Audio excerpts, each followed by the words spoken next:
extension cable for cord, like a power extension cable. It's a white clear, huh? Yeah. It's a blue bag like this one.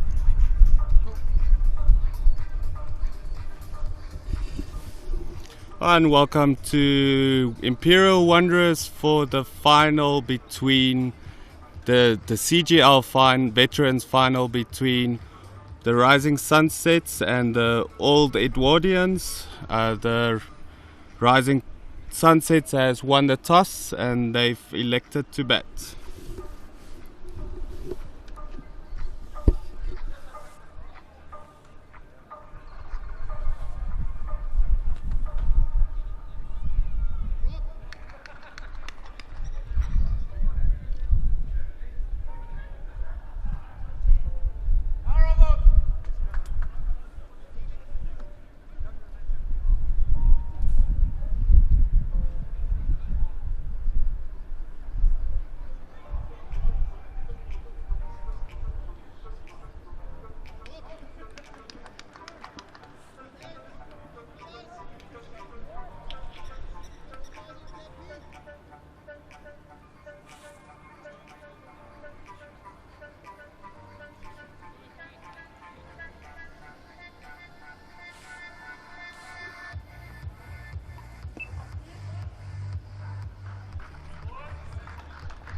Okay.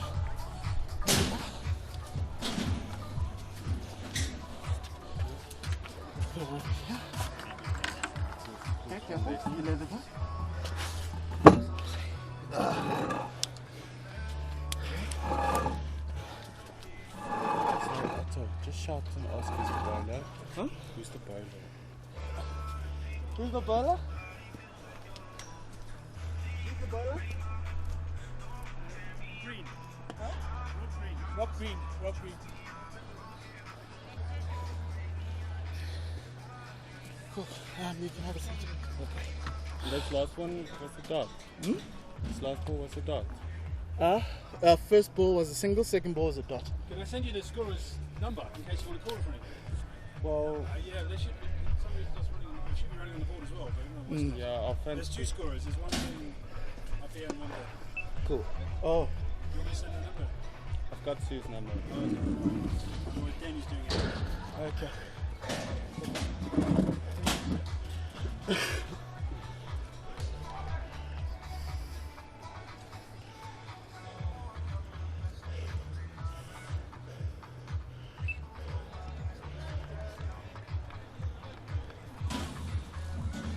Give us a heads up, Johan, when you're ready to go live. You got a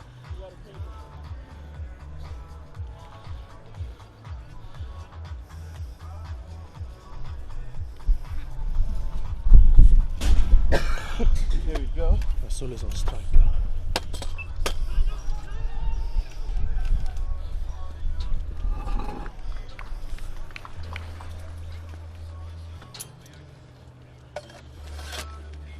Okay. Move it out farther. Okay, it's not gonna help. So put it up, open up. Chris will come and assist.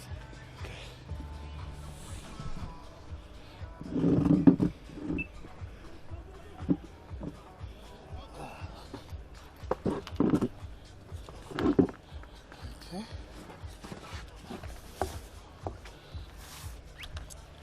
End of the over. Yeah.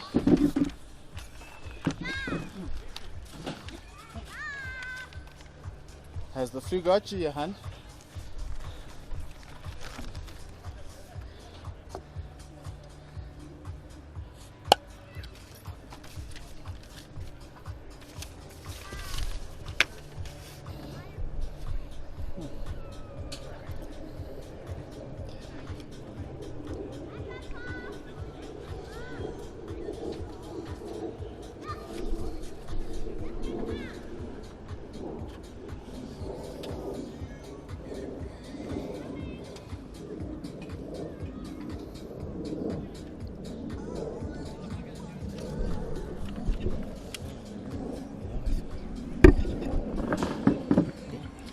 Hello and welcome to the the Imperial Wanderers, not Bidvest anymore, Imperial Wanderers, for this Central Gauteng Veterans League final, brought to you by Evergreen.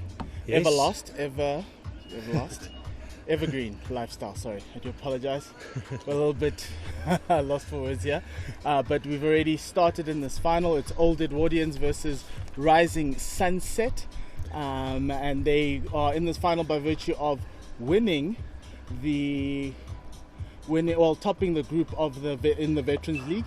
I see a ball being skied up in the air by Nike, and it's going to drop over the head of the fielder at mid-off for they take a single. So that's a interesting start so far. The Rising Sunset did win the toss, chose to bat, which is something the Old Edwardians have making the Old Edwardians do something they've never done this season, which is bowl first.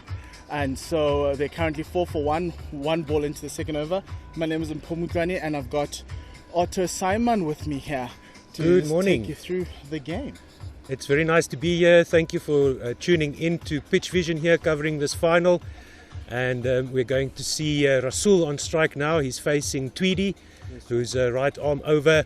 This ball is pulled very powerfully from outside off stump, and it races to the mid-wicket boundary for 4. That's a short ball there, and Rasul, who is the number 1 runs getter in this tournament, latching onto that very nice. It's short, it was a little bit wide, and even though they are veterans, they still know their timing is still there. Yeah, no, there's some really fit-looking guys on the field today. You see a little bit of a boop here and there, but that's about it. And this one left alone by Rasul, through to the keeper for no run. Mm-hmm. And for those tuning in to us, remember this is a 25-a-side game. They are using the pink ball with a bit of coloured clothing. We'll let you know as to the playing conditions as they go. Obviously, you're allowed 5 bowlers who can bowl 5 overs each. You can obviously mix and match with whoever you have on your side. Mm-hmm. And Tweedy in again over the wicket, right arm blocked back to the bowler for no run by Rasul.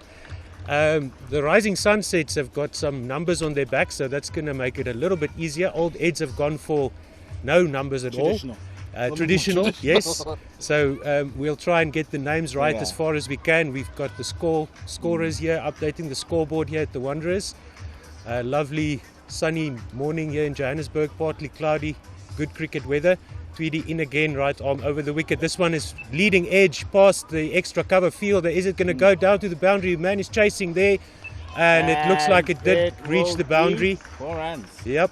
So Rasul there trying to work it to the onside, getting a leading edge past the fielder at extra cover through the air. So lucky escape. But it also tells you, it also gives you an indication of how quick this outfield is. Everyone always talks about how quick the Wanderers outfield is. That's an indication. Leading edge with not much pace coming off of it, but still managing to race to the boundary. And it bounced inside the circle and just kept on going. Yeah. No, it's a proper carpet here at the Wanderers. We had a good rainy season here. Very little cricket, of course. Tweedy in again to Rasul. Fuller this time driven to mid-off. And they go through for a quick single. Ball comes back to the keeper, but it's just a bit wide. And Nike makes his ground with no trouble at all. Mm-hmm. And that's the end of the second over. The score is 13 without loss. Rasul is on 10 and retains the strike at the end of that over. Nike is on 2. So Old Eds would be wanting Akhtar Rasul back in the hut. He's the number 1 run scorer in this tournament. He scored 208 runs in his 4 innings at a strike rate of 170. And obviously this is a 25 over game, so strike rates are pretty important. His high score is one of the 2 centurions in this team, and one of in this tournament. The other batsman, Mark Nike, 12th in the run scoring list, has scored 81 runs at a strike rate of 180. His high score is Mark Nike's high score is 47. So he'll be hoping to try and set this Rising Sunsets team into a very good total. Akhtar Rasul played some first class cricket. He only played from down the leg side. Yeah, there's 2 wides here for Green in his second over. He's conceded 5 runs now. without bowling a ball in his legitimate ball in his second over. One wide was full outside off, the second one wide of the leg stump.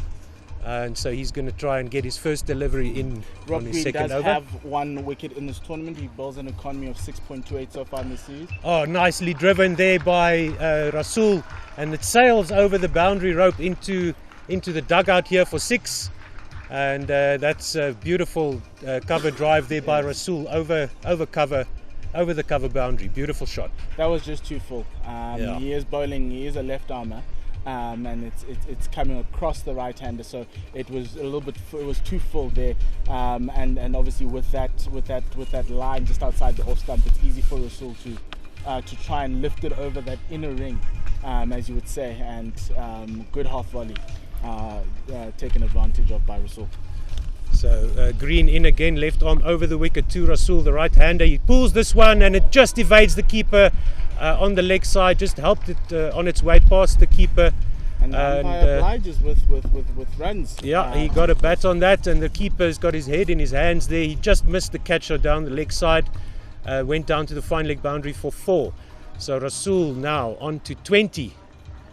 But if you look at the field placing that's required for Rob Green, with obviously that one slip, he does need to get it across the right hander, and also possibly try bowl it a little bit shorter, because he's been bowling it quite full, and he's also bowled another one that was short. That's a much better ball. Yeah, good line.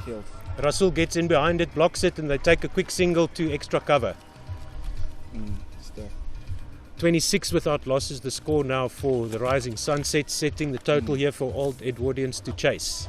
So in this tournament, Old Edwardians and the Rising Sunsets met in the first game of the season, where Old Eds won by 35 runs. Old Eds set a target of 192, and Rising Sunsets could only get to 157.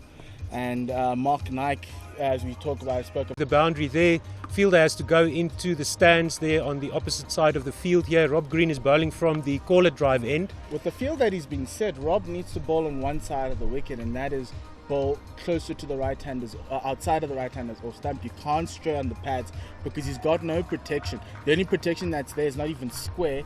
He's actually quite long on-ish. Yeah. Yes, he's more mid-wicketish, and so if you're gonna bowl that leg stump line, you need to bowl it. You need to still bowl it across off stump. You're gonna bowl it leg stumpish, time full.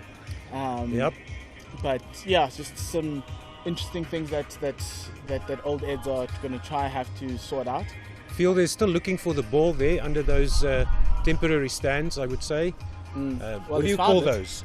Did he find it? Yes, he's got the ball back. They're the wooden stands. The wooden stands. Been there with the Wanderers. Okay, all right. I'm learning as I go. No, well, they did try refurbish them about 7 years ago, and I think they might have to try and do that again.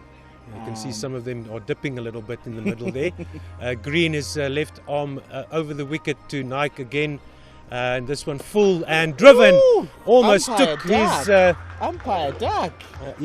And that one slams all along the ground, slams into the mid-off boundary, long-off boundary, excuse me, for a 4. Beautiful shot there. Almost took Rasool's head off, who had to duck, and the umpire also taking evasive action. Their score moves on to 36 without loss. And there's 1 ball to go in the 3rd over. 23 already off this over. 23 runs off this over. Thank you very much, Wow. for that. That is just unbelievable. Green is getting pasted here. He comes in short outside There off stump, we go. and that's a better He has delivery, to bowl but that it was signalled wide. Little bit of an attempted bouncer there by Green, but Nike aiming to play the cut shot past backward point, but missing it and through to the keeper for a wide. So 1 ball still to go, and the fielder has to go and fetch that ball at the 3rd man boundary. Score moves on now to 41, and Green has conceded 27. 30 runs off 2 overs. 27 off that last over, Otto. That's the end of that 3rd over, 41 without loss. This coverage here, brought to you by Pitch Vision, has been sponsored or sponsored by Evergreen Lifestyle, which is a lifestyle group for a lot more for retirement villages. You'll find Evergreen's award-winning retirement villages in some of the most beautiful parts of the country, away from the hustle and bustle of the city, various levels. To be part of this league, it started in Cape Town and now it's also in Gauteng, and hopefully it'll go across the country. We see more former Proteas take on. There's one former Protea here in Zander de Bruin, as Tweedy continues. Tweedy in a right arm over the wicket to Rasool, and he guides this one expertly between the keeper and third man in the ring to the boundary for a 4. Score moves on now to 45 without loss for the Rising Sunsets, and they won the toss and chose to bat. Is that correct? Yes. In this final? All the Eds have batted first in all their league games except for the final, so we're really not sure how they're good at chasing. We know they're good at setting scores. They've set some incredible scores of 192. The next one they set was 221. Then they set 175, and Rasool drives this one beautifully off the back foot. He didn't bother to run. He gets sent back as the fielder did manage to run around from long off to cut that off, and he just held the pose as that ball raced away to between extra cover and long off, but not bothering to take the run. They don't really need extra runs at the moment, do the Rising Sunsets. This one, Rasool tries to drive it to the onside, and it's skied up to the point boundary where it is caught, and he has lost his wicket. Rasool out for 25, and they did cross the batsman, and Old Ed's congratulating the catcher there. Rasool tried to play that to the onside, got a leading edge which just rocketed into the air. Easy catch for the man at point. Yes, and the Old Eds were looking for a breakthrough. They finally found it. It's coming off of the arm of Andrew Tweedy, managing to get that leading edge. Remember, in the first over that Tweedy bowled, there was a leading edge that Rasool got, trying to shape it onto the leg side, and this time this one's skying up in the air and getting caught at a square, at point essentially. Yep. So very, very good bowling from Tweedy, just keeping it outside keeping it straight to the wickets, and it's a breakthrough for Old Eds. The number one batter is back in the hut, and so we just wait on to see as they walk down the tunnel. So that's another interesting innovation, just bringing them back to their old times, when probably days when there wasn't a tunnel at the Wanderers. And so that's it's just an amazing feature of the CGL, just allowing all leagues across the different age groups to be playing at the ballroom.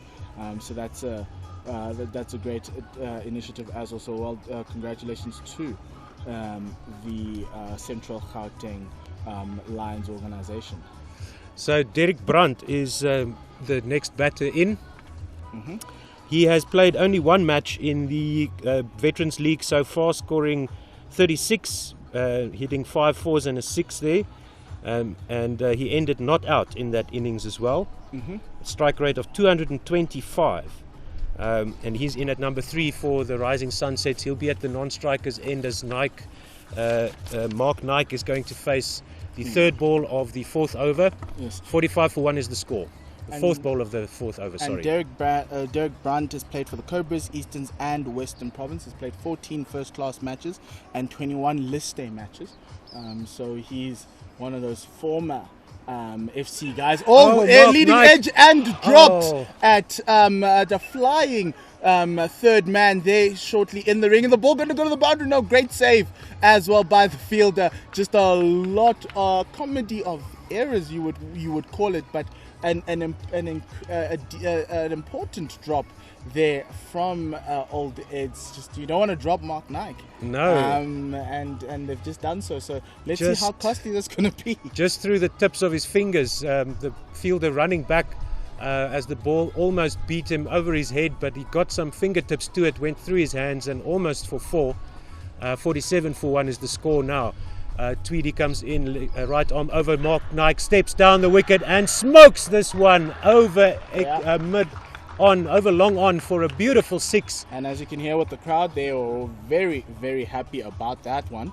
Really good shot there from Mark Nike, just keeping the pressure on this Old Ed side. I think that's essentially what you want to do. You just gotten a great start. You just need to keep the press. You just turn the screws, and just make sure that even though wickets are falling, that you as the set batsman get there. We've already reached 50.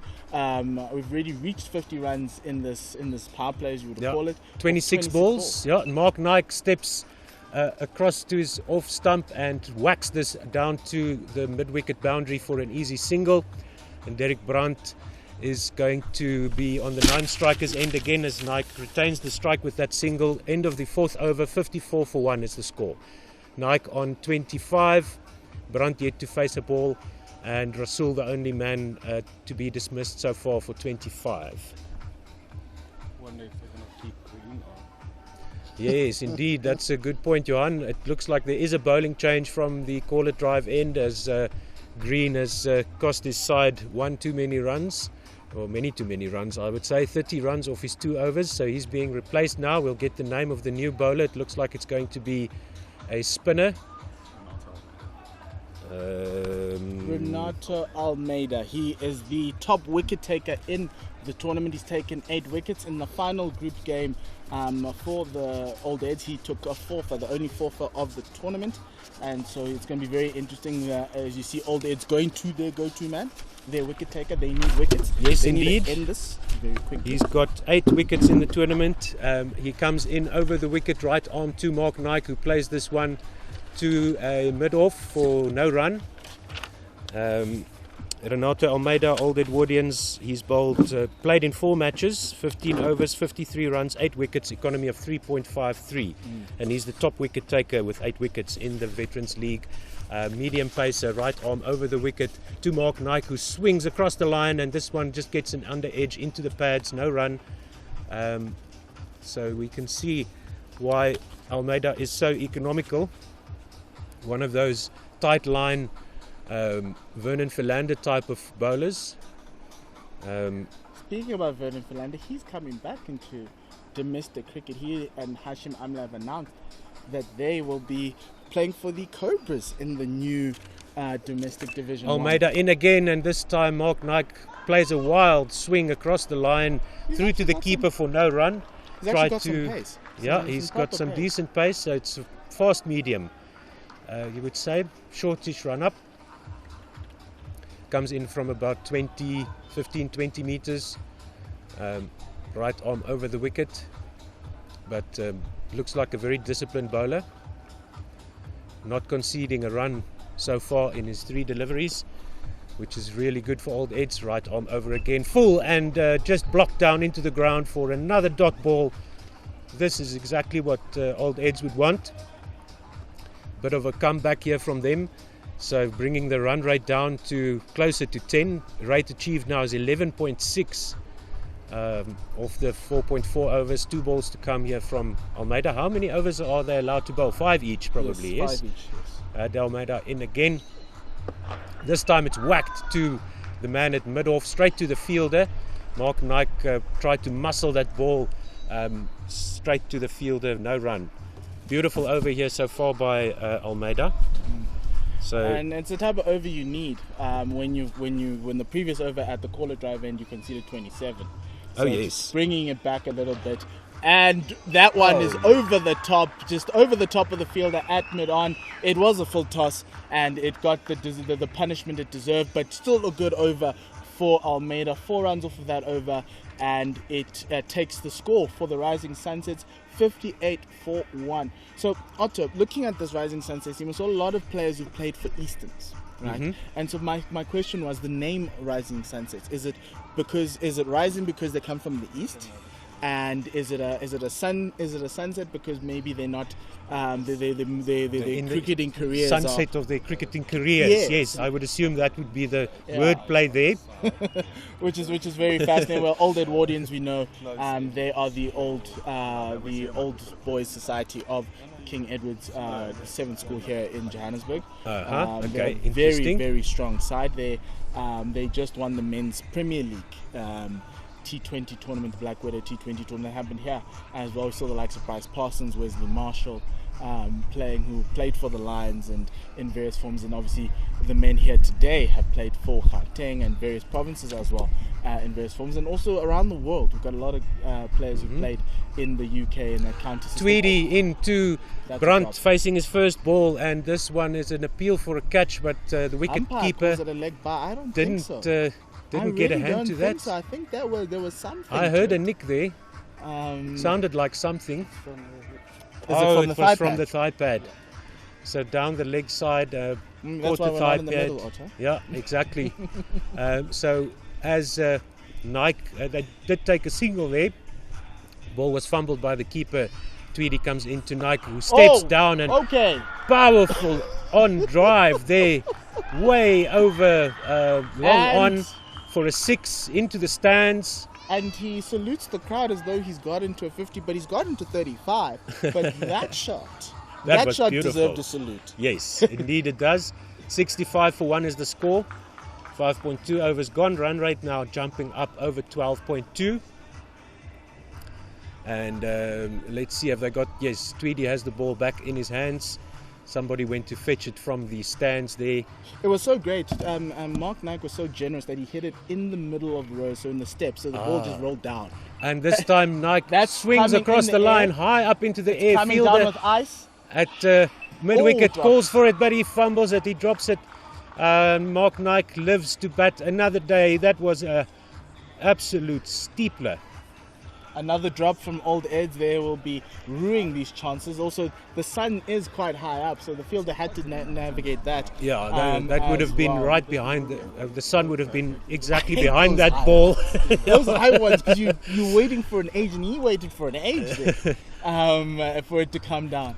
Brunt now plays a pull shot between the a man at square leg and Great the fielding, man at great mid-wicket, fielding. and it's cut off by the man running around from fine leg, and they take 2. Some proper fielding here at the boundary from the Old Eds pair. Really good effort to teamwork. to prevent 2 runs essentially. And Derek Brunt is off the mark now. Yep, he has faced 4 balls and scored 2 runs, 68 for 1.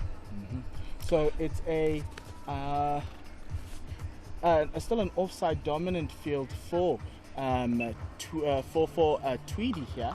But This time the pull shot to backward square leg finds the boundary, and it's a 4 to Derek Brunt off the bowling of Andrew Tweedy. The field that he has is a mid-on, mid-off, a fielder at Kyle Corner on the mid-wicket boundary. We've also got that second fielder in the power play out of the ring sitting there at point. So he needs to bowl it short outside the off stump to bring that fielder in, that sweeper in. If not, he needs to bowl it straight and on middle and off to bring that mid-wicket in. You can't bowl it short down the leg side like that last time. This time a cover drive by Brunt. Out to extra cover, and they take an easy single. And is that the end of the 6th over? Yes, Yes, it is. 73 for 1. So 73 for 1. We're just waiting to see if it's the end of the power play, but they are playing 25, so it probably could go up to 8 overs aside.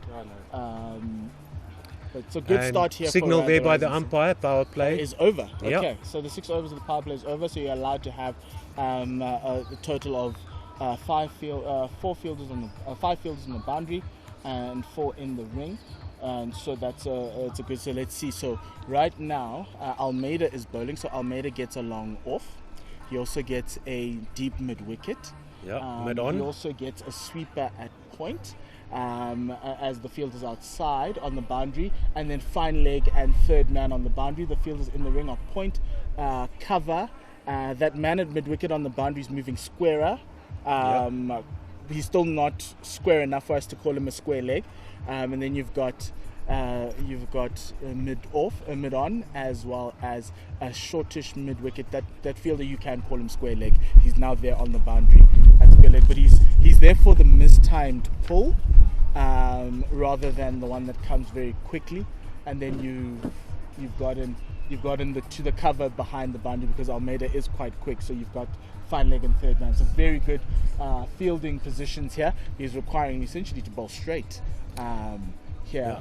He comes over the wicket. And Derek that's Brunt just smokes that one through extra cover to the boundary here in front of us. for 4. That was outside the off stump. Not as full as he would like.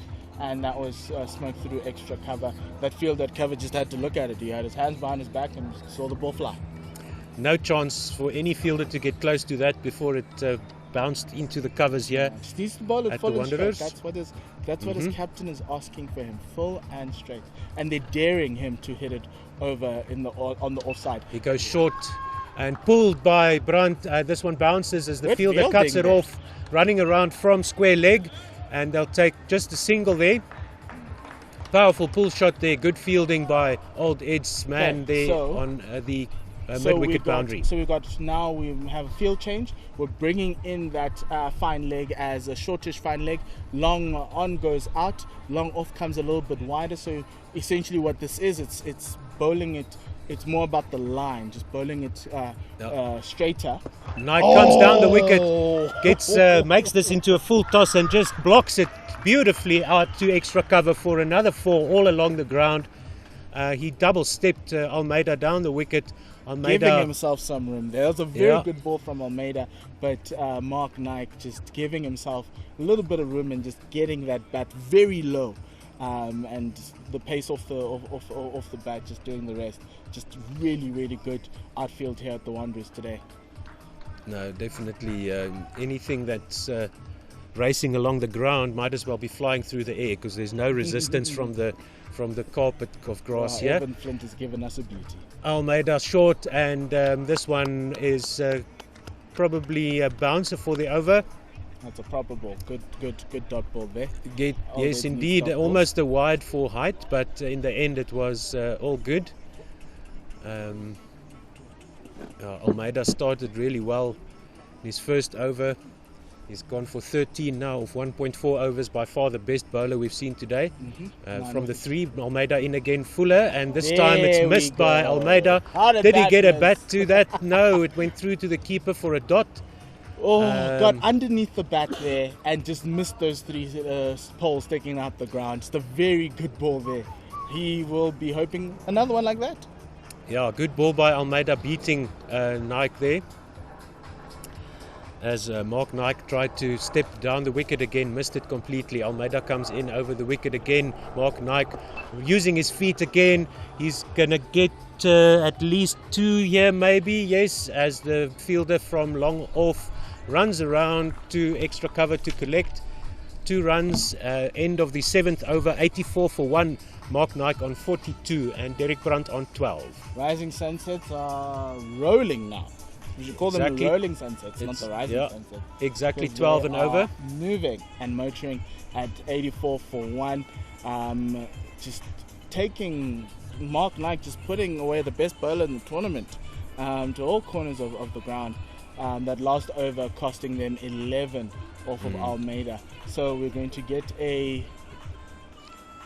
another looks like a bowling change. Yeah, we'll just get that to you soon. It's Mark Ritchie. Yes, Mark Ritchie is the new Mike bowler. Ritchie. Mike Ritchie is the new bowler for the Old Ed's team. He has played in the 4 matches. He's bowled 17 overs in this tournament, taken 4 wickets at an economy of around 4. So he's another wicket-taking option here for the Old Ed's team. In this tournament, we've got one bowler who's taken 8. That's Almeida. We've got 3 bowlers who've taken 5, and then just a few as well who've taken 4. And Mike Ritchie is one of those bowlers. Very, very strong competitive league this is. And in the nature of T20, sides getting bowled out is not as known as frequent as you would get, but getting 4 wickets in this tournament is no joke, as this one is an inside edge down to the leg side. Quick single, or not a quick, so very lazy single for the morning that we have here at the Wanderers. Yes. So it's a short run up for Mike Ritchie, right arm medium pacer over the wicket.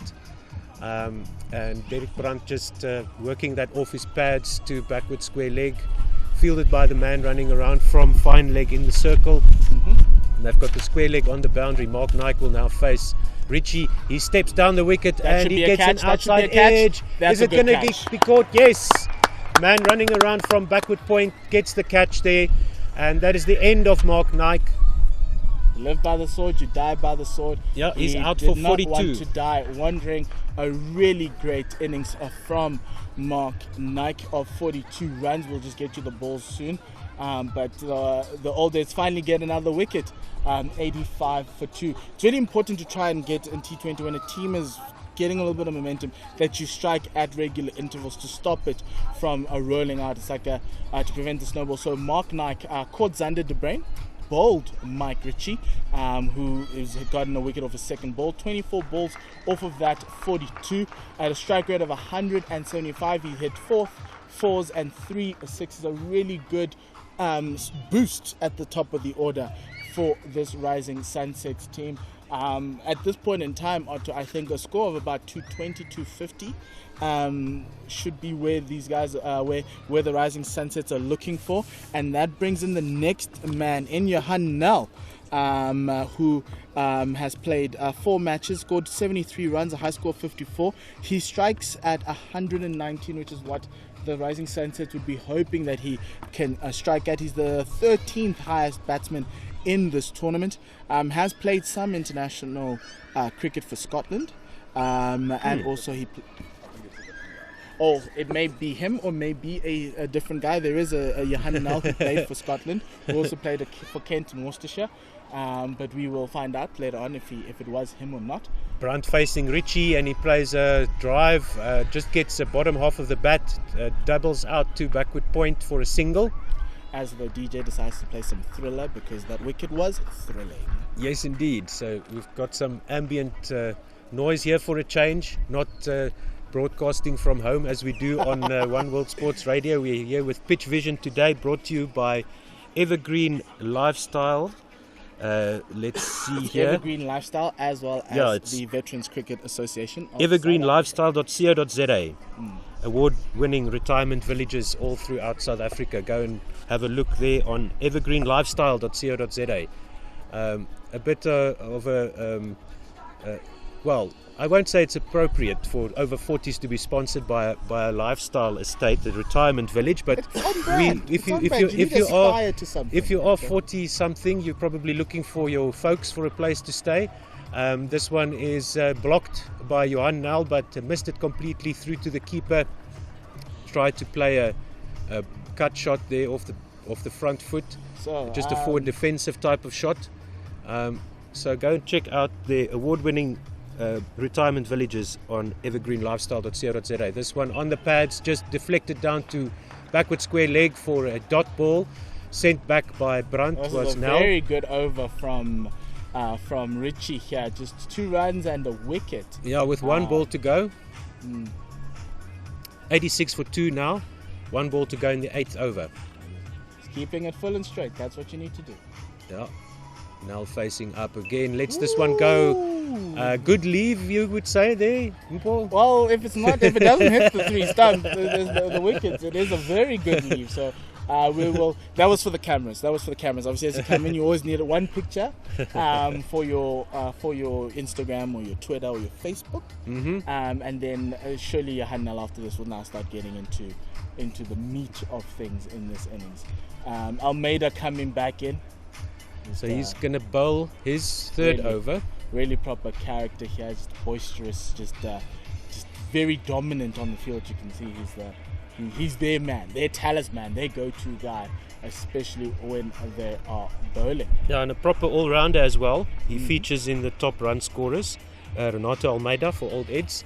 So he's got long off, that deep backward square on the boundary, fine leg and 3rd man on the boundary, as well as the sweeper on the point boundary. Almeida into Brunt, who tries to play the on drive, gets an inside edge, dribbles out to mid wicket for a single, and the score moves on to 88. Yeah, so the cup was okay. So now we've got a slip in place, as well as covers moving closer to point. The fielder on the boundary is moving a little bit square, a little bit more back, a little bit finer there. So now more backward point, and you've got a conventional point. It looks like we're going to get a little bit of short ball stuff outside the off stump. Yeah. Or is this one just it's a bluff that could be full and straight? It is There it indeed, is. and it's an appeal for LBW. Almeida asking the question hard there of the umpire, but Johan Nel survives. Umpire saying probably it's difficult to see from our position here, but it was full and straight indeed, and for the double bluff there. Yeah, it looked like it was going down leg a little bit there. Yeah, it did, But yeah. it's just a very good bluff there from Almeida. Essentially, this field is designed for him to either bowl short outside the off stump, bowl in that fourth stump channel to try and entice the drive and probably get the edge to first slip, or bring those fielders in with one that's straight. Oh, and Almeida, Johan Nel works this one, tries to work it to the onside, but it gets a leading edge to backward point, and they take a single, so Johan Nel is off the mark now. Let's see, he's got Brandt for company, who's on 15. The run rate slowing down to 10.4 now after hitting the 12 mark for a few overs there. It was and a more. leg by, so Johan Leg Nel by? gets nothing. Okay, so Johan Side Nel leg. is still not off the mark. Cricket's a Apologies cool game, for man. that. Cricket's a very cool game. Brandt You get facing Almeida, and he gets back into his crease, plays a nice looking drive to the man at long off for a single, and there is 2 balls to go, 89 for 2 in the 9th over. 2 balls to go from Almeida. In his 3rd over, he's conceded 17 runs so far, by far the best bowler for Old Eds this morning. He comes into Nel full and left alone by Nel again, outside off stump for no run, and Nel just looking to get his eye in here. He's struggling to get off the mark. This is like a test match line and length that Almeida is requiring himself to bowl. Just that channel of the corridor of uncertainty outside the off stump, enticing the batsman to drive. That fielder at the point at the square leg boundary is now in at conventional square leg inside the circle. So very good over there from Almeida. Yeah, that last ball just no shot offered by Johan Nel again, through to the keeper for no run. 4 runs coming off of that over. So that's a very good over from Old Edge, just trying to drag it back. I think when a team's just gone out guns blazing the way the Rising Sunsets have done, going at 9.9 runs and over, you need a way to bring it back, and this is where you bring it back in the middle overs. It's very tough to bowl in the middle overs in this limited overs format, especially if it's like 25 overs or 20 overs. And Almeida is just proving that he can do that with the test match line and length. Which is normally one that's generally punished. So so we've got Mike Ritchie resuming again. He's got fine leg and 3rd man, and he's still trying to sort it out. Colin Kruger's trying to sort it out, the captain. They're bringing in that fine leg into the circle. They're pulling out that man at square leg to the boundary. There is a long on and a man at point, a sweeper at point. And then the field is in the ring, extra cover / mid off, and you've got mid on as well as the field at backward point. So that's the field setting. So it does require a lot of full and straight. If you want to from length, you need a fuller because you've got the protection on the boundary. And if you want to in line, you can slightly wider outside the off stump. Richie to Brandt, and this one off a thick inside edge to square leg, where it's fielded by Almeida, and they take a single. Let's see if Johan Nel has got his eye in. See if he can score his first run here for Rising Sunsets, who are on 90 off 2 after 9.1 overs. Great start at the top. Richie over the wicket right onto Nel, who drives this very nicely to straight mid off, long off. They take a single. He is off the mark at last. Yes, all those leg buys there that were called. Finally a run off the bat. Yeah, good looking shot. Nice straight drive off a full ball outside off. Richie in again now to Brandt, and this one is down the leg side. That'll be wide. Richie is spoiling his figures now. He's conceded 5 off the first 8 balls that he's bowled and taken a wicket. So Almeida and Richie responsible for the fight back here from Old Eds. Richie in again over the wicket to Brandt, who drives this past the bowler down to long off, and another single. taken. Old Eds will be happy with singles and twos at this point in time. 100%, yes. What Rising Sunsets need to figure out is trying to get a boundary in each over and just get the singles ticking over, because that's the dangerous part. Because obviously, as Old Eds wanting singles, and if that boundary ball comes with the last ball of the over, that messes up the over entirely. And so that's what the Rising Sunsets need to be always constantly looking for, trying ways to manipulate the field and get those boundaries coming in. Yeah, Richie to Nal here. He drives this ball, but it was looked like a slower ball there. Good deception by Richie.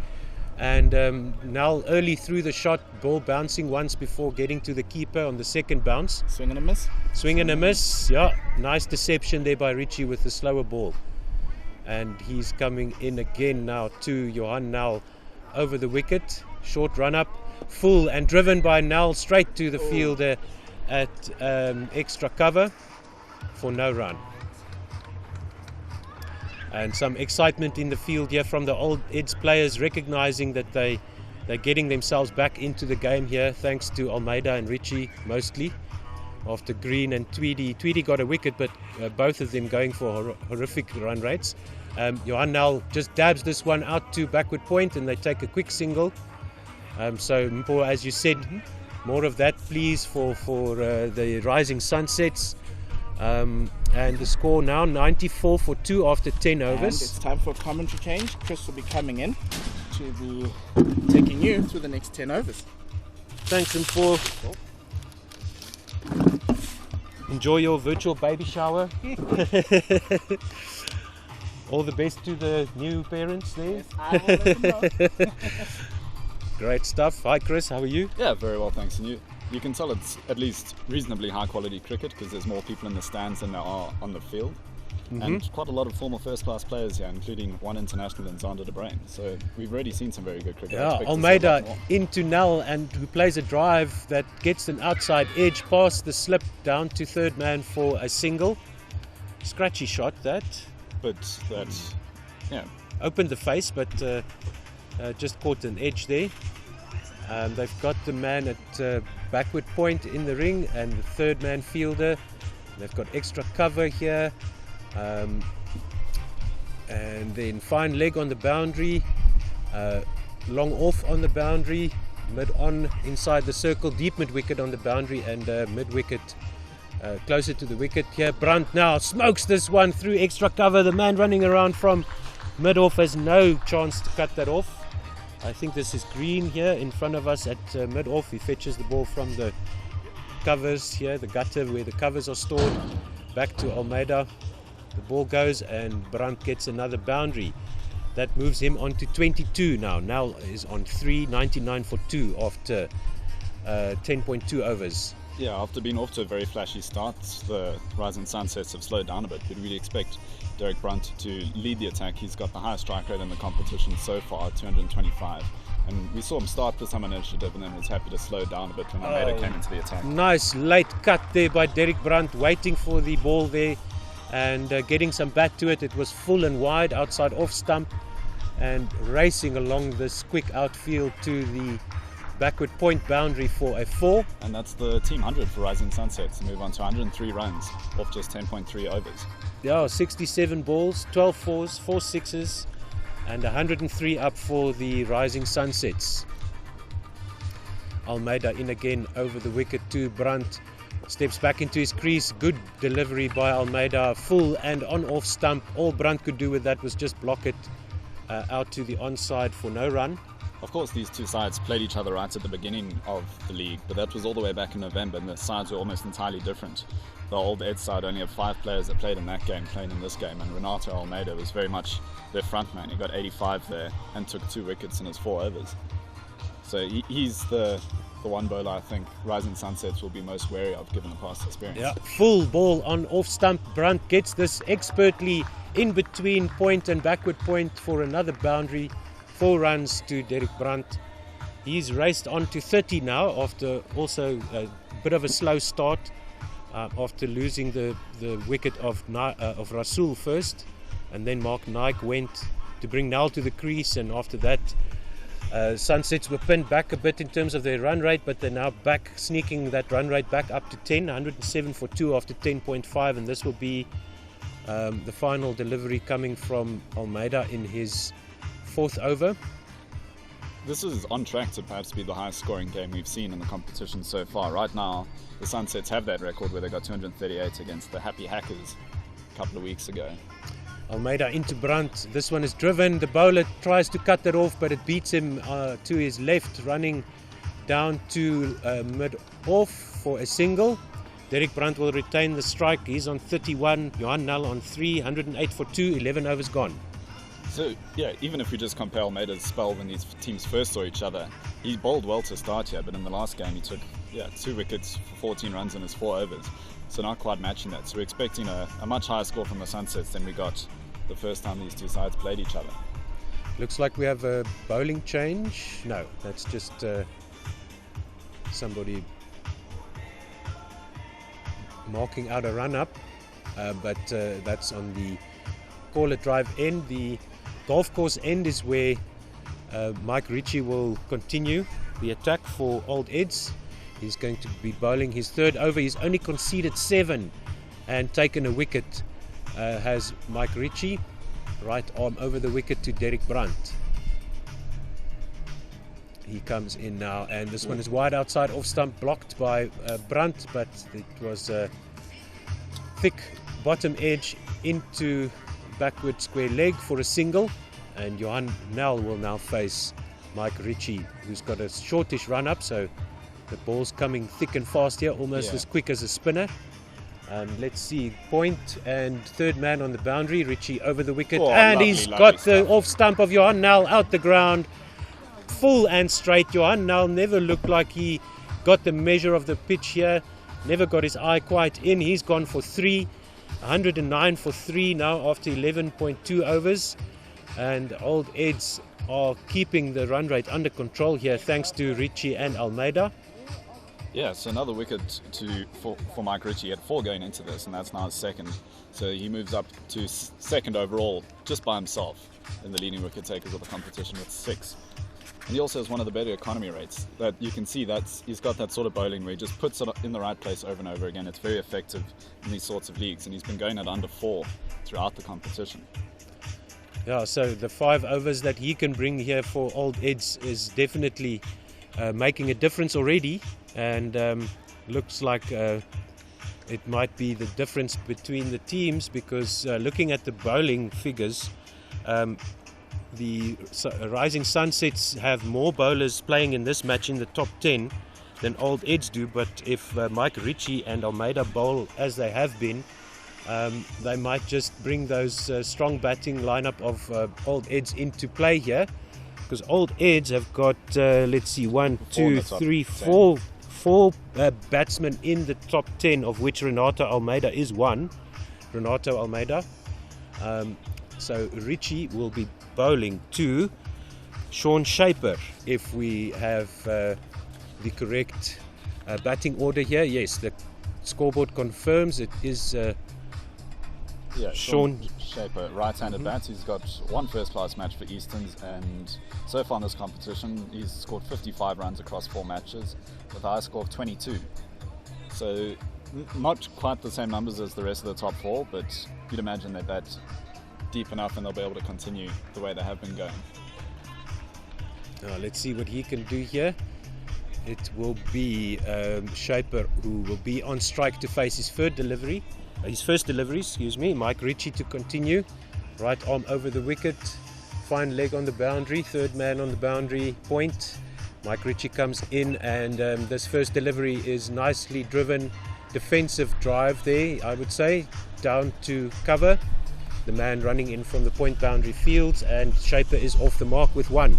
110 for 3. 11.3 overs gone. Yeah, the Sunsets have a more consistent side with, looking at it, 8 of the players playing in this game having played in the previous encounter between these two sides, including Shaper, who's at the crease now. Ritchie to Brandt, who defends this, signalling to his partner that was the off cutter, or the leg cutter. No, that was the leg cutter. Yeah, or leg break. Leg break by Mike Ritchie. We've seen slower balls from him really good, accurate bowling here. His final delivery comes to Brunt now, who drives this. Appeal for LBW. Umpire shakes the head. Brunt goes through for a single. That's the end of... no, I think there's one ball to go here. Just wait for the scoreboard to update. Yes. At the very least, yeah. not the Rising end of over, one Sunsets to go. on the Nelson, 111 for 3. One ball to come in the 12th over. That appeal for LBW turned down. Shaper now on strike. Right-handed batsman, both of these guys. Brunt and Shaper. And Richie in over the wicket. This one is driven to extra cover or mid-off just a for defensive shot. a dot. Defensive shot. Mid-off, and Richie's economical spell continues, going at just 3 and over so far, and he's taken 2 of the 3 wickets. The fielder at fine leg was right in front of me as Shaper played that ball, but not much action there. 111 for 3 after 12. Brunt on 32 and Shaper on 1. It'll be interesting to see how they allocate the overs going on. Obviously, Richie been very effective here, whether you keep him on or try to save him for the end if you expect some aggressive batting in the last few overs. Yeah, and it is Zander de Bruin who is going to be replacing Almeida. So good move here by the captain. I would also keep Almeida back for the final overs. Some impressive wickets on his resume. He's got 3 test wickets, which was Ganguly twice and Tendulkar once. Oh wow, that's a nice list if of you- wickets to have. If you've got only 3 wickets, that's probably the best list of I 3 don't you think you could can wish ever for. say there's never only before test wickets. Any test wickets are amazing, and those are Yeah. especially good 3 to have. No, definitely. So let's see what the brain can do here for old Edwardians. He is going to be bowling right arm over the wicket to Shaper.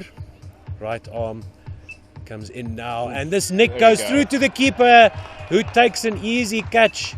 Shaper is out, caught behind off the bowling of Zander de Bruin, and 111. Nelson strikes for old Eds. 4 wickets gone, and the wicket keeper Craig Lyons. is Craig Lyons, who took the catch there. Yes, Yeah. thank you, Johan and Chris. 32 runs, 39 minutes at the crease, 21 balls, strike rate of 152.4. That was Brunt who was caught, excuse me, And not that's an Shaper. important wicket. Brunt looked like he was going to be the man to guide them through the rest of the innings. He got 32 up until that point and was one of the leading run scorers. Yeah, tried to play the drive there, but was caught behind. Beautiful delivery by Zander de Bruin. First delivery Yeah. of his first over, and he takes a wicket. The brain strikes, Nelson strikes. Yeah. Craig Lyons, the wicketkeeper there, played 9 first-class matches for Oxford University. He obviously was studying there back in the day.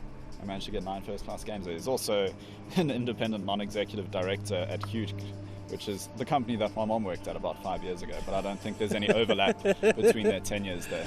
I see. So interesting. Yes, of course. All of these guys now are playing as amateurs in this Gauteng Veteran Cricket Association League. Central Gauteng Veterans League. Yes, that's the correct wording there. Zander de Bruin fiddling with his field, deciding which fielders are going out. He's got a mid-off as the next man in is Colin Creer. Yeah. The right-hand bat. Also, another man who's played some first-class cricket. He's got 7 first-class games. He was more of a bowler then, but he's coming in at number 6 here. 20 first-class wickets, 13 List A wickets. And so far in this competition, he's got a high score of 21. He's taken 4 wickets. De Bruin into Creer down the leg side, and that's signalled wide by the umpire. So trying to maybe attack the stumps there for the new batsman, Yeah. but getting the wide. Now a different sort of Nelson in this De Bruin over is 1 delivery, 1 wicket, 1 run. Ah, yes, well spotted there. 112 for 4. Zander de Bruin over the wicket to Creer, who drives this past the man diving, falling to the ground rather, at extra cover.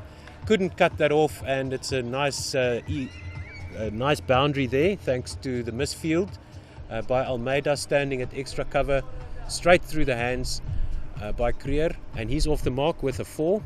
And you and Paul made the point earlier. The golf course is next door. This outfield really is like a green, just beautifully cut, and the ball's running away.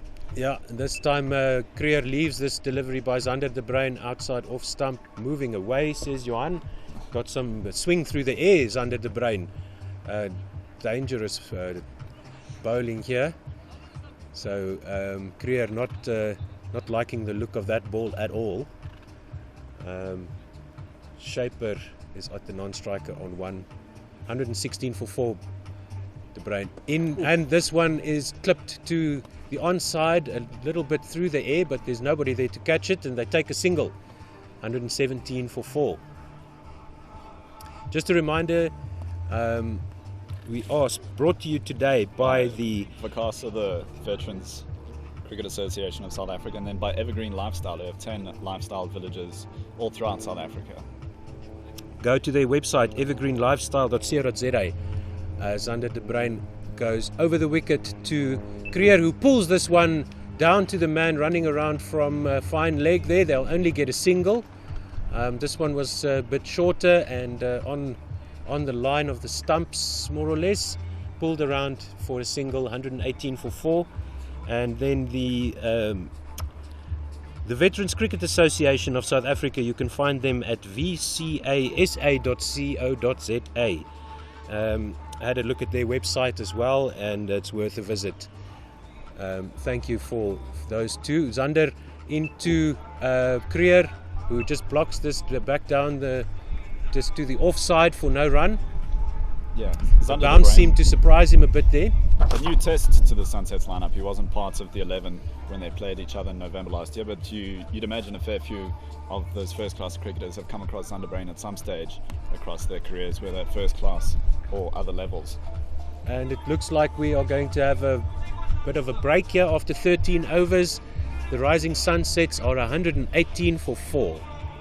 Yeah, if we summarise what we've seen so far, we've seen the same sort of pattern from the Sunsets, where they've had that very strong opening partnership coming out guns blazing, both openers getting a fair few runs. Rasul, who's the highest run scorer in the whole competition, was the first to fall. He went for 25. And then Mark Nike fell for 42. He was the highest run scorer when these two sides played each other at the end of last year. And Derek Brandt continued that to a certain extent, with the top 3 batsmen all getting into double digits. Brandt got to 32 in the end. Then Noel didn't quite manage to pick up the speed of the pitch. He ended up falling for 3. And now we have 2 relatively new batsmen at the crease in Shaper and Creer, who are on 2 and 5 respectively. So while the players are enjoying drinks, the DJ's turned up the volume a bit so you can hear the music here in the background. Yeah, lovely atmosphere that we've had so far today. I mean, we've been given a beautiful Saturday morning. Could you bring your Weber with and you can have a braai? Yeah, so if you're listening and you're not here already, definitely bring a Weber around, bring some umbrellas. We've broken the rules. We've got an umbrella past the brick line on the grass. We're right on the boundary's edge. Beautiful view of the cricket, beautiful view of the stadium. And Otto's first time at the Wanderers, can you believe it? What a way to be introduced to the ground. Oh yes, doing it in style, yeah. I came close a few times to coming here to watch some international cricket, but being from Pretoria, I always get caught at Centurion Park rather than coming through to the Wanderers. But these days there's quite a few options as well, with the Gautrain running buses here when there's a game over the weekend and that, so it's not the nightmare of parking and walking for blocks and kilometers to get into the stadium. It looks like Mike Ritchie, after the drinks break, is going to be bowling his 4th over. Yeah. 9 runs for 2 wickets. Thanks to him and Almeida, the old Eds are sort of keeping things under control here. 9.1 is the run rate. 118 for 4. So that's about par. Yeah, and it does make sense to bring Ritchie on for another over, hoping that there's not a huge amount of batting looking at the lineup after this. If he gets another wicket, I mean, he'll definitely keep the run rate down, but if he gets another wicket, that'll be invaluable to this old Ed side. A little bit of a mistimed drive there from Shaper facing Ritchie there. First delivery of the 14th over for no run. Ritchie comes in again quickly to Shaper, and this one a slower ball, and Shaper just had to check his shot so as not to play it into the air. Well spotted by the batsman there. Good deception by Richie. Geez, he looks like a handful. Yeah. Does Mike Ritchie. As I said, exactly the sort of bowling that's effective in these leagues, putting it in the right spot. Oh, quicker one there to the middle and leg stump, straight to the man at backward square leg for another dot ball. Gold dust here for old Eds from Mike Ritchie, really bringing his side back into the game and controlling things beautifully from his end. He's bowling from the golf course end to Shaper, who's on 2 now. And this one is driven into the ground, back to the bowler. Crowd catch there. Mike Ritchie jumps up into the air to take the catch. And in the end almost jumped into the path of the ball, but managed to catch it, and there's no run. So 4 deliveries and no run yet. Yeah. Shaper facing Ritchie again. Fuller outside off stump, driven, and they take a quick single down to mid off. Yeah, first run off the over. Yeah, first run off the over. Wow, Mike Ritchie is really doing the job here. Obviously a seam bowler, but very quick over rate because of that short run up. Yeah, and when the ball's not going to the boundary, those overs are coming through even faster. Yeah, 3.5 overs now for Ritchie, 10 runs off it and 2 wickets. So he's into double figures, is Mike Ritchie. He's probably going to be a little bit disappointed with that, given the performance we've seen from him so far. The final ball here, the run rate's now dropped below 9 for the Rising Sunsets, 119 for 4. And this one is an appeal for LBW. The umpire agrees. Mike Ritchie gets his 3rd wicket. It is Creer. Colin Creer is out for only 5 runs. The Rising Sunsets, a bit of a collapse here. Now from they were on a roll at the start, and now 119 for 5 with the final delivery of the 14th over from Mike Ritchie, getting Creer out, LBW. Shaper is there on 3, and we'll get Colin Creer's figures in a few moments. Yeah, one did sense that the Sunsets lineup was very top heavy, and when those first few went, now there might be a challenge even to last the last 11. They're 5 wickets down now, still 11 overs to go. Yeah, and the rate achieved has now dropped below 9, 8.5 runs per over. That will take them to 200. Yeah, if they manage to score at 8 and over from here. They managed 157. 10 and over. Encounter. 10 and over will take them to 230, which would probably be a decent score from this position. But it looks like Theo Blake is in at number 7 for the Rising Sunsets. Yet another player who's played first class cricket. He played for Easterns and has a high score of 64 in first class cricket.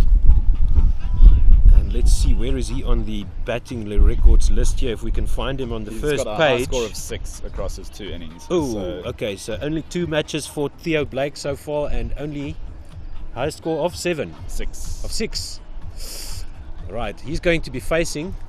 No, he's on the non-strikers end. Excuse me. Zander de Bruin will continue for the Old Eds. 119 for 5. The first ball of the 15th over is on the way. As we've seen the field come in, they're really trying to put the vice on the Sunsets lineup. 2 pretty new men to the crease. Shaper faces Zander de Bruin, and he cuts this down to Mike Ritchie at 3rd man. Are they going to take 2? No. Shaper looked like he was shaping to go back, but decided not to, as the ball came in quickly from Mike Ritchie. And hit one of just 3 men outside the ring. We've got a sweep in the covers region, we've got a 3rd man, we've got a fine leg. Otherwise, everyone's just on that ring inside the field. Now Zander de Bruin over the wicket to Shaper. This one is, that's Colin Blake facing. This one is defended back, Theo Blake, sorry. This one is defended to the onside for no run. Yeah, Theo Blake. 120 now for 5.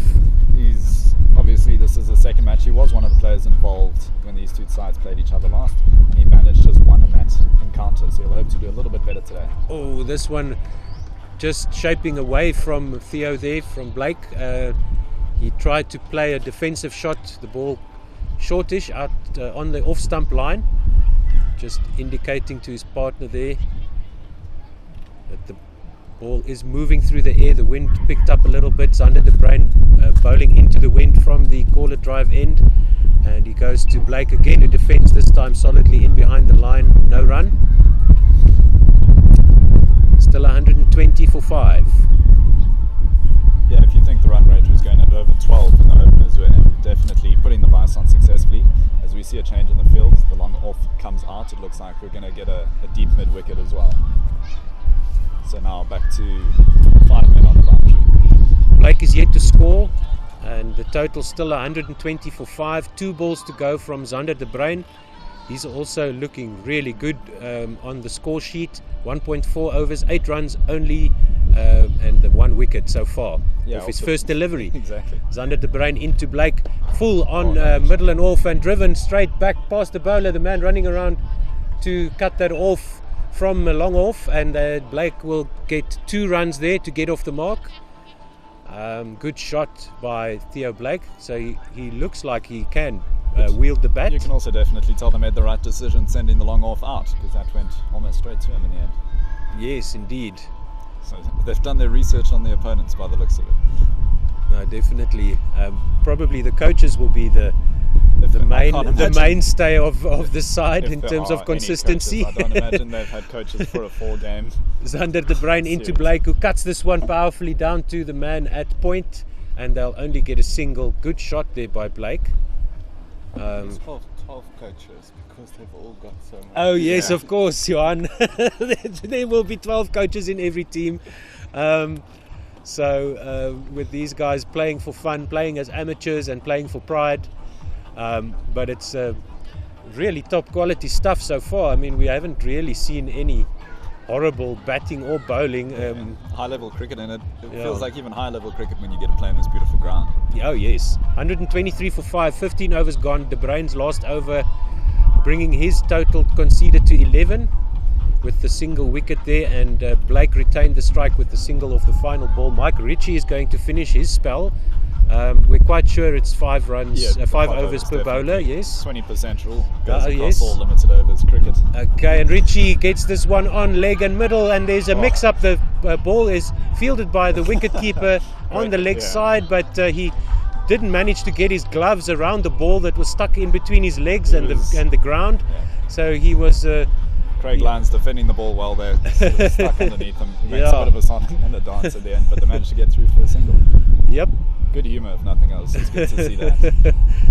Yeah, good spirits here from the guys, just having a laugh there as the keeper fumbled that one, driven by Shaper, down to the man sweeping at the cover boundary for another single. So hopefully these two can stick around a bit. If they can bat through for the Rising Sunsets until 22 overs down, they should be able to get to a decent score. Ritchie into Blake, who misjudges the slower ball and just the defensive shot dribbling out to the offside for no run. And it is Blake is on strike. And the pressure building, not so from the field, but also from the music, as that goes yes, up. A crescendo as Ritchie bowls his 4th delivery of his final over, full on middle and leg, driven to deep mid wicket, and they take another single as the fielder runs around from long on and fields that. And now it will be Shaper on strike for the final 2 deliveries of Mike Ritchie's final over. One sense is the DJ really could change the pace of the game if you put some Mission Impossible on, or just a real theme for this. So if you not following the cricket, at least you can dance around your living room or wherever you are. That one blocked by Shaper, back to the bowler for no run. Ritchie with his final ball.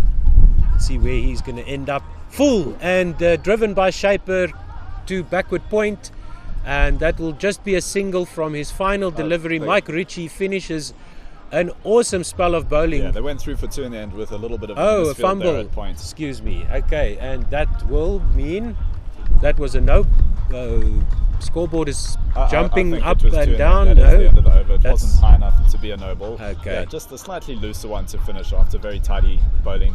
Just 2 off of it, and so Ritchie finishes his 5 over spell, 3 wickets for 14.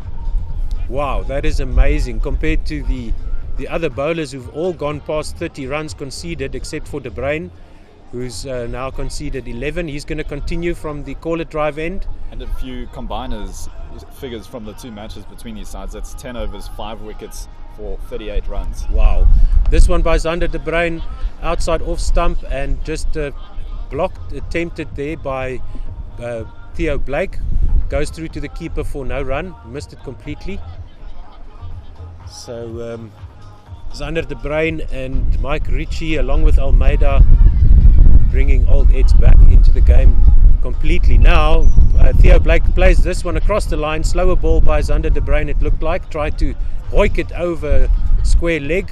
Misses it completely, through to the keeper for no run. Yeah, just over the top of the wickets there. That was a pretty close one. Yeah, no, bottom edge, says Johan here. He's watching the feed that's coming through, so we've got sort of an instant replay. And Zander De Bruyn comes into Shaper, or to Blake, sorry, who defends this out to the onside for a single. Score moves on now to 129 for 5. Blake moving on to 5, Shaper on strike on 7. And the run rate achieved now below 8, 7.8 runs per over. Old Eds fighting back well here against the Rising Sunsets.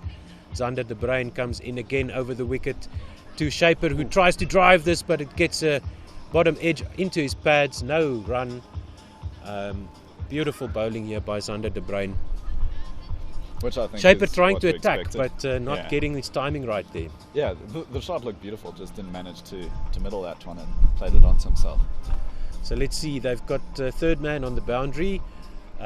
Long off, long on, deep mid wicket on the boundary. Zander De Bruyn comes in again to Shaper, and this one is off the thick outside edge. The keeper has to run to his right to cut that off. Yeah, excellent stuff from Craig Lyons. The throw, it's always difficult to throw the ball when you've got the keeper's gloves on, and so it just popped up out of his hand. Doesn't cost him an extra run. Especially lying on the ground. Yeah. If you manage to get it out of your shadow when you're throwing it with keeper's gloves on, you've done a good job. A good job, exactly. But a good stop there by the keeper. Only the single. Zander De Bruyn, final delivery of his third over, comes over the wicket to Blake. And this one attempted cut shot there, or just a front foot defence which beat that outside edge, went through again to Lyons. Nice movement through the air, as there's a bit of a breeze blowing now from the golf course end to the call-it drive end, giving Zander De Bruyn some movement through the air. 130 for 5, that's the end of the 17th over. Zander De Bruyn, 3 overs, 13 runs and 1 wicket. So not quite Mike Ritchie quality bowling from Zander De Bruyn so far.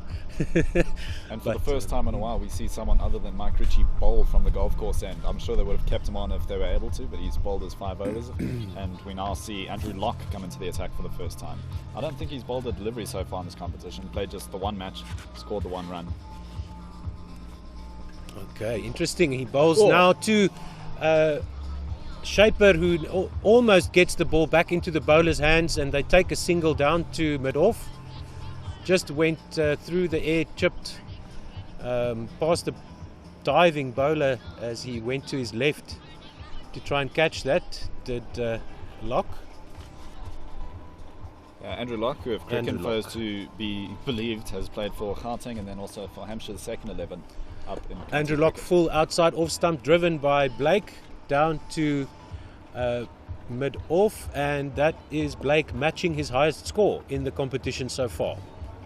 Good time to do it in the final. Shaper facing up to Locke now. Andrew Locke coming in from the golf course end, right arm over the wicket. And Shaper cuts this one past the man at the backward point, down to the point boundary where it's fielded nicely, and just a single there. Theo Blake not wearing a helmet on strike now, so he's quite confident in his ability. Shaper is into double figures, he's got 10. Score is 133 for 5. Achieved run rate now only 7.6.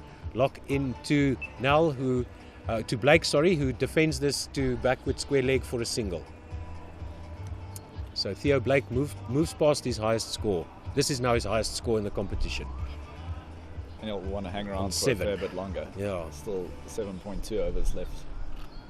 I imagine 2 of those will come from Zander de Bruin, and then they'll make up the remaining. Almeida one probably. And this one, attempted cut shot, missed completely, through to the keeper for no run.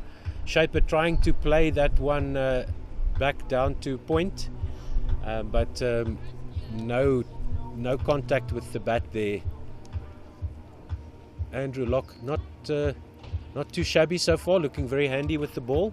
Or do you think these batters are making him look good? I think he's bowling well. He's seen how successful Mike Ritchie's been off that Slower. short run up, just putting it in a similar place. Yeah, another slower ball by Andrew Locke there, driven down to long on for a single. So just good disciplined bowling by Old Eds, getting them back into the game after a tremendous start from the Rising Sunsets, thanks to Mark Naik and Akhtar Razul. 135 for 5, 18 overs bowled. Let's see Zander de Bruin to continue his 4th over.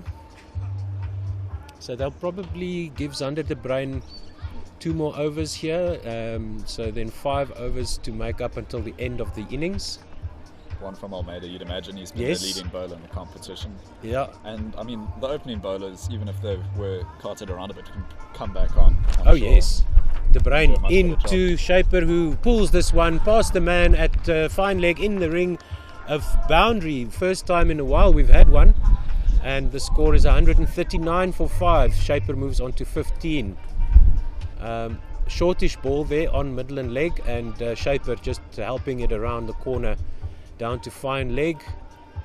And fine leg was in the circle. They've got man at sweeping on the cover boundary, man at long off, third man. Fine leg comes back inside the ring. They've got a long on as well, and a deep mid wicket cow corner on the boundary. Zander de Bruin comes into Shaper, who lets this one go down the leg side for a wide. Zander de Bruin looking a bit disappointed in himself there. So maybe he's looking for to get the Shaper to play that pull shot and get the man But then you at might backward expect- square leg and the man at fine leg in the ring, maybe Yeah. to get the catch there. Or With that shot, though, you'd imagine they might have the square leg deeper. and he is going down to the boundary now. Long on is coming up to mid on And yeah, inside the ring, and fine leg is going to the boundary. Man at sweeping on the cover is told to Enough. come into the ring, and the long on goes back to the boundary.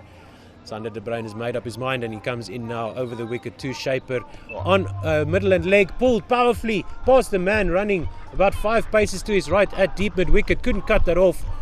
One bounce 4 there by Shaper. Beautiful shot, pull shot there by him. Yeah, only, Takes him to 19, 144 for 5. only part of that you can write off to the speed of the boundary. That was also hit with some force. Oh yes, that was not a lot of contact with the ground before it went into the castle corner area there at deep mid wicket. But it does Zander de also Bruin look like- bowling from the caller drive in. It does look like that's the plan, is to sort of target the pads and the leg side. with Yeah. this field that he sets and deliveries that he's bowled. Oh, and this slower ball outside off stump tries to cut that, does Shaper, but it misses his bat and it goes through to the keeper for a dot ball. He remains on 19 runs. Does Sean Shaper. He's not too far off his high score either. High score of 22. in That's the right. competition, 144 for 5. was scored against the same side. Oh, okay. So he likes this Old Ed's attack. Zander de Bruin over the wicket to Shaper, and he pulls this around the corner, and it's signalled wide by the umpire. There's an appeal for a catch down the leg side, but I imagine that appeal was just to maybe get away with a wide ball there. Yeah, we see it a fair bit. I think that's now the third wide down leg from Zander de Bruin. Clearly part of the plan. Well, not So- to bowl the wides, but to bowl those to sort of try and lines. get those fielders on the leg side into play. Sean Shaper facing Zander de Bruin now. Slower ball on middle, full, and Sean Shaper tries to play the on drive there, but misses it completely. Ball bobbles around between his bat and his pads, and there's no run. So 145 for 5 is the score. 2 balls to go in the 19th over. So no fielding changes. Sander de Bruin over the wicket. Sean Shaper full, outside off stump, blocked. Past the bowler to mid-off, and there's no run. Seen a couple of attempts at football skills from Sander de Bruin so far. Craig Lyons rolled the ball back to him a few deliveries ago. He tried to flick it up, just went into the batsman, and here again he tried to stop it with his feet. So let's see here, what can Sander de Bruin do with his final delivery? Shaper facing him, cut outside off stump and straight to the man at extra cover. Almeida gets the ball into the keeper, backing up there. No chance of a run out, I think. End of the 19th over, 146 for 5. Sander de Bruin 4 overs, 24 runs, 1 wicket. Run rate achieved now 7.7. So it went up a little bit that over, helped by a couple of boundaries and a couple of wides. Yeah, so 6 overs to go. And Shaper with that single moves to 20. He will retain the strike, and Andrew Locke will continue his bowling spell from the golf course end. Replace. He's continuing there. So let's see who have they got on the boundary. It will be Point, third man, long on, long off.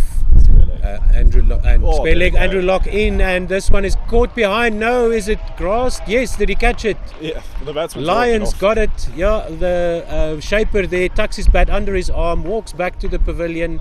He is caught behind off the bowling of Andrew Locke. Short ball outside was that on the leg side? I think it was on the offside. Offside, yeah, an attempted cut shot there. And we're waiting on the angle. Just to summarise the innings, Sean Shaper in the end got 20 runs of 25 deliveries, just short of the 22 of 26 he got in the last game between these two. Strike rate of 80, just 2 fours as boundaries. He tried to whack that over from outside the off stump over cow corner, but got a decent thick edge there, swinging his bat wildly at that one. Yeah, good take. Running backwards. Yeah, good take by Lyons, because that almost beat him. Was almost a thick enough edge to go over the keeper's head, but he managed to get that catch.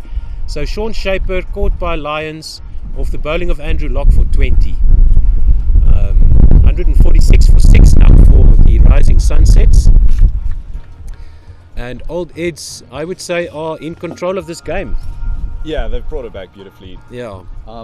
It looks like the new man is probably going to be Tace Nyetlin. He's a left-arm batter. Another man who's played some first-class cricket for Easterns, 1 first-class match, 2 list day games. So far in the competition, he's done all right with the bats. He's got a high score of 82. He scored 104 runs in total. Oh, well, that's a nice guy to have in at number 8, eh? Yo. Let's see what he can do here. He's taking his guard now. Andrew Locke will bowl his second ball of his second over. He's got 1 wicket for 5 so far. And I think the chase is going to be fascinating, because the Rising Sunsets have a number of bowlers in the top 10 as well. Yeah. So it'll be the top 10 rated batsmen versus the top 10 rated bowlers here, according to the figures, of course. Yeah, limited sample size. Yes. Just the 4 matches from each side, and in many cases the players have played fewer than 4. Yeah. Yeah, 21 players I think have been used by Old Eds in this competition. Similar number from the Rising Nyetlin Sunsets. left-handed faces Andrew Locke, and he gets this off his outside edge to backward point. He gets sent back, and is he going to be run out? What does the umpire say? No, umpire says it's not out. We'll get you the instant replay. Johan will get us the replay here if we can. It was pretty close, if nothing else. Yeah, the umpire's got a better angle, and he's a little bit closer to the action. Yeah, left-handed played the back. Well, the back foot cut shot, sort of. Let's see the replay here. No, he's in there safely through just over under the a line. foot in. Yeah, about 30-40 centimeters over the line. Nyetlin got back in time there. No harm. Andrew Locke coming in to the left-hander, right arm over the wicket, and this one is driven out to mid-off. Sorry, by the left-hander. They take a single. Yeah. 147 now for 6. And that's what Nyetlin wanted to do off his first ball. Now he'll be happy to be off the mark. Yeah, so Theo Blake, right-handed batsman, facing Andrew Locke, right-handed bowler now.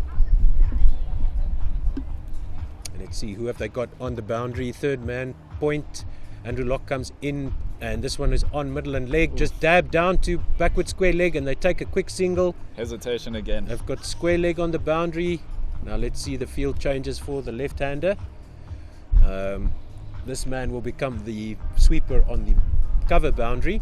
Yeah, not a huge amount of change. Now third man becomes fine leg on the boundary and long off on the boundary as well. Andrew Locke coming into the left-hander, left alone outside the leg stump, wide delivery by Andrew Locke.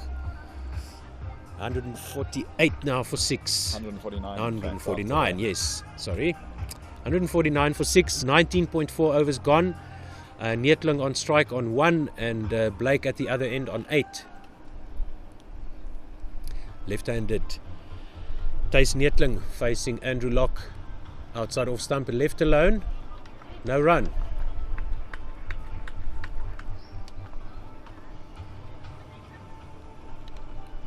So closing in on the score that they got in the opener of this whole season here, Sunsets. They managed 157 when they played Old Eds in November last year. Just 8 away from that now. Of And course, that was they were chasing in that instance. 25 overs. Andrew Locke into Thys Neetling, blocks this back down the pitch to the offside, no run. Yeah, we're going to see a new challenge for Old Eds. They've batted first in every single match so far. Mm. But they've definitely, from the numbers at least, looked like a very strong side throughout the competition. None of the games especially close. They beat the Sunsets by 35, Pirates by 102, the Happy Hackers by 30, and then Wanderers by 67 a couple of weeks ago. Sure, okay, so they are a powerhouse batting team in the competition. And as I mentioned, you can see that by the number of their batsmen in the top 10 for the tournament. As Renato Almeida will come into... No, that's not Almeida.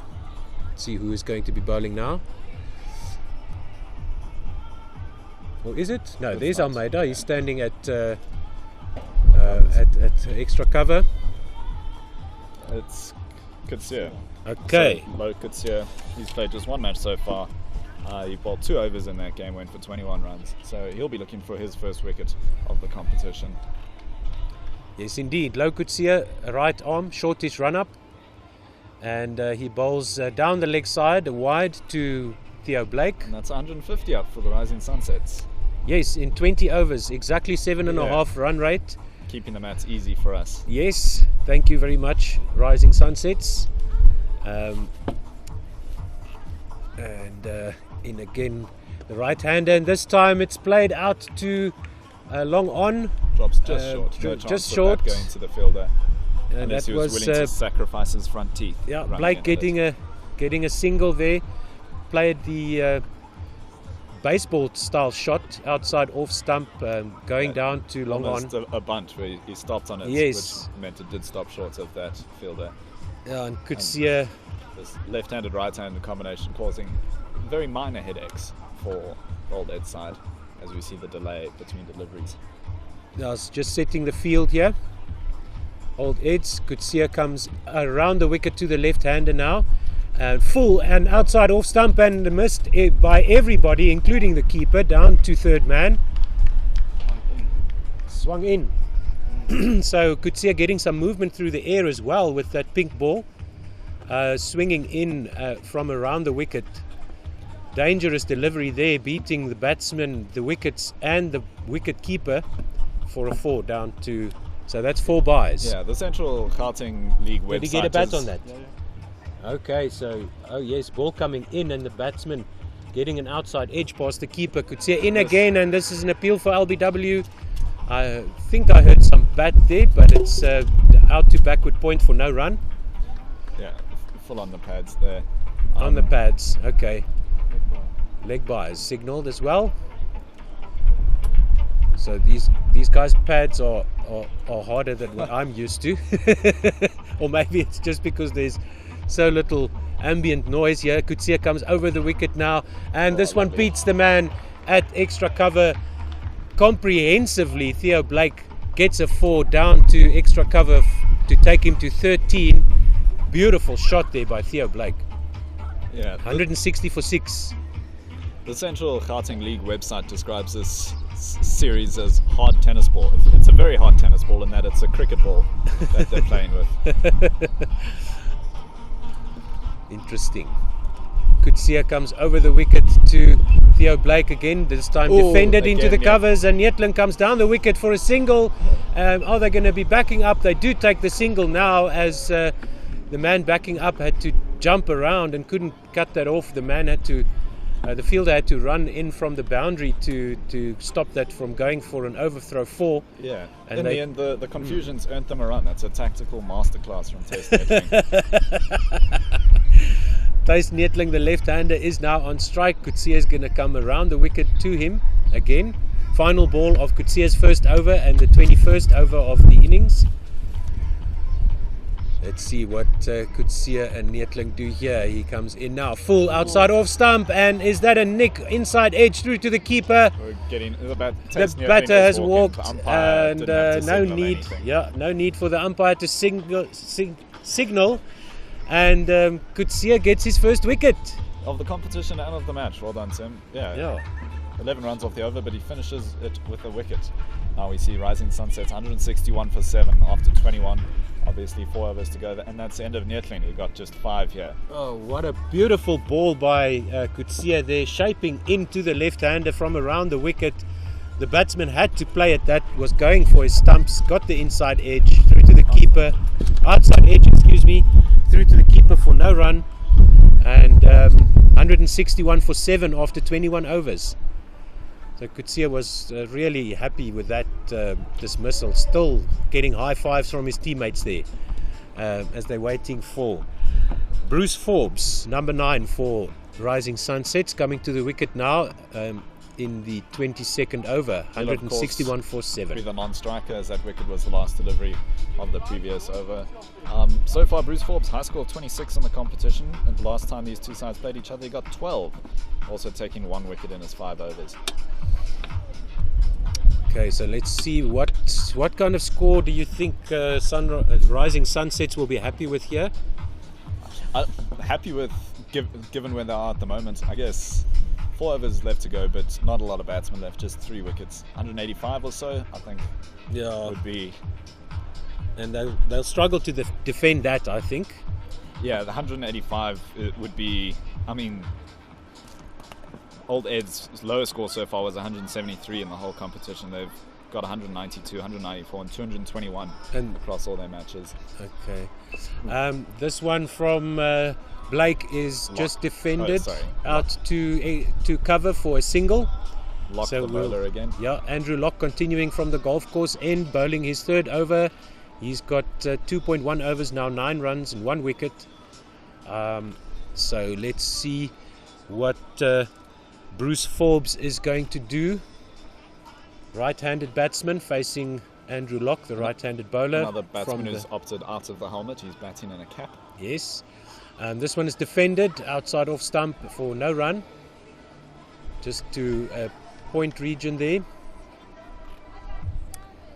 And Forbes walks to square leg. So looking like an accomplished batsman. And I must say the game being played in really good spirits. No nasty stuff we've seen on the field at all.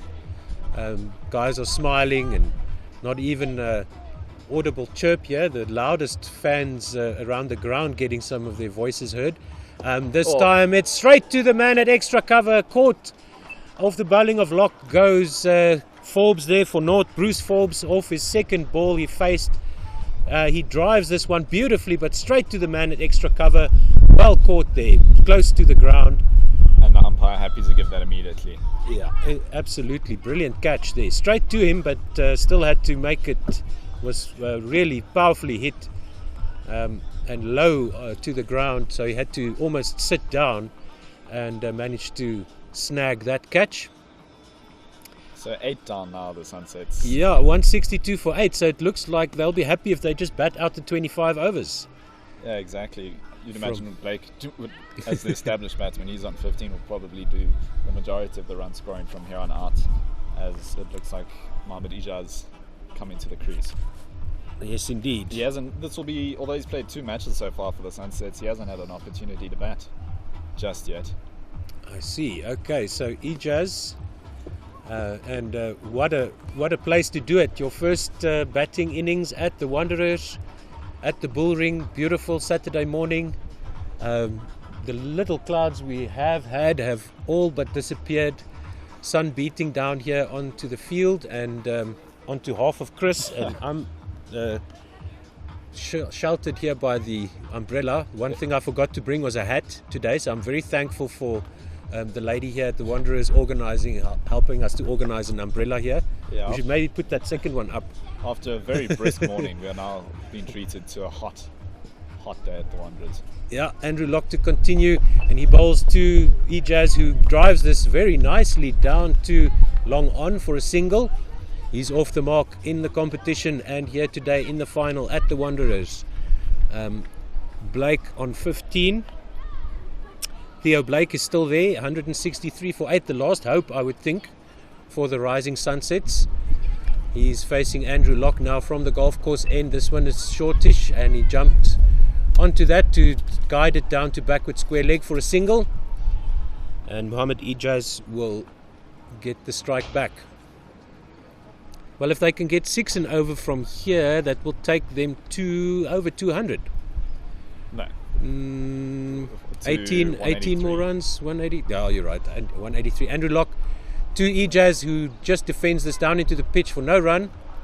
Now, if they want 200, they're going to have to score at 12 and over. 200 looks reasonably unlikely. 22 overs gone, 164 for 8 and 7.5 rate achieved by the Rising Sunsets.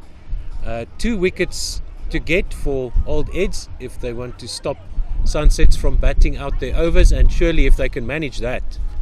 7.5 and over in this competition seems to be round about par. Or yeah, we've had a fair mix, but we've also had a different number of overs in a few games. I don't know if they've been rain curtailed, but we've had 25 over games, 23 over games, 20 over games. Okay, yeah, that probably was the rain. If they started playing in November last year. And Kutsia will bowl the 23rd over, his second. Very nice shape he got into the left-hander. And Theo Blake will now face him. He's on 16. 164 for 8. Kutsia comes in now to Blake, who cuts this one nicely past the man almost past the man at point. Yeah, excellent fielding there at point. Very good and running to his right. Yeah, running to his right, cutting that off. The sweeper on the boundary probably would have got that as well, so at least saving a single there. Powerfully struck. Kutsia in again over the wicket to Blake, who drives this one past the man this time, but the sweeper will get it on the point boundary and they get a single. Mohamed Ejaz will now face Kutsia. Ejaz is also right-handed, and Kutsia got some beautiful shape in bowling around the wicket to the left-handed Nietling, and we'll see now what he can do with this one. To Ejaz, he comes in now. Ejaz plays the cut shot again straight to the man at point there, and there's no run. So Old Eds now firmly in control of proceedings. No team has bowled out the Rising Sunsets yet in this competition, so that's one thing that Old Eds can target in these last few overs. Kutsia to Ejaz, full outside off stump, a wild swing and an outside edge past the keeper down to third man. Too fine for third man to cut that off, and that is a 4 to Mohamed Ejaz. He's now on 5, 169 for 8. Blake is on 17. 2 balls to go in the 23rd over.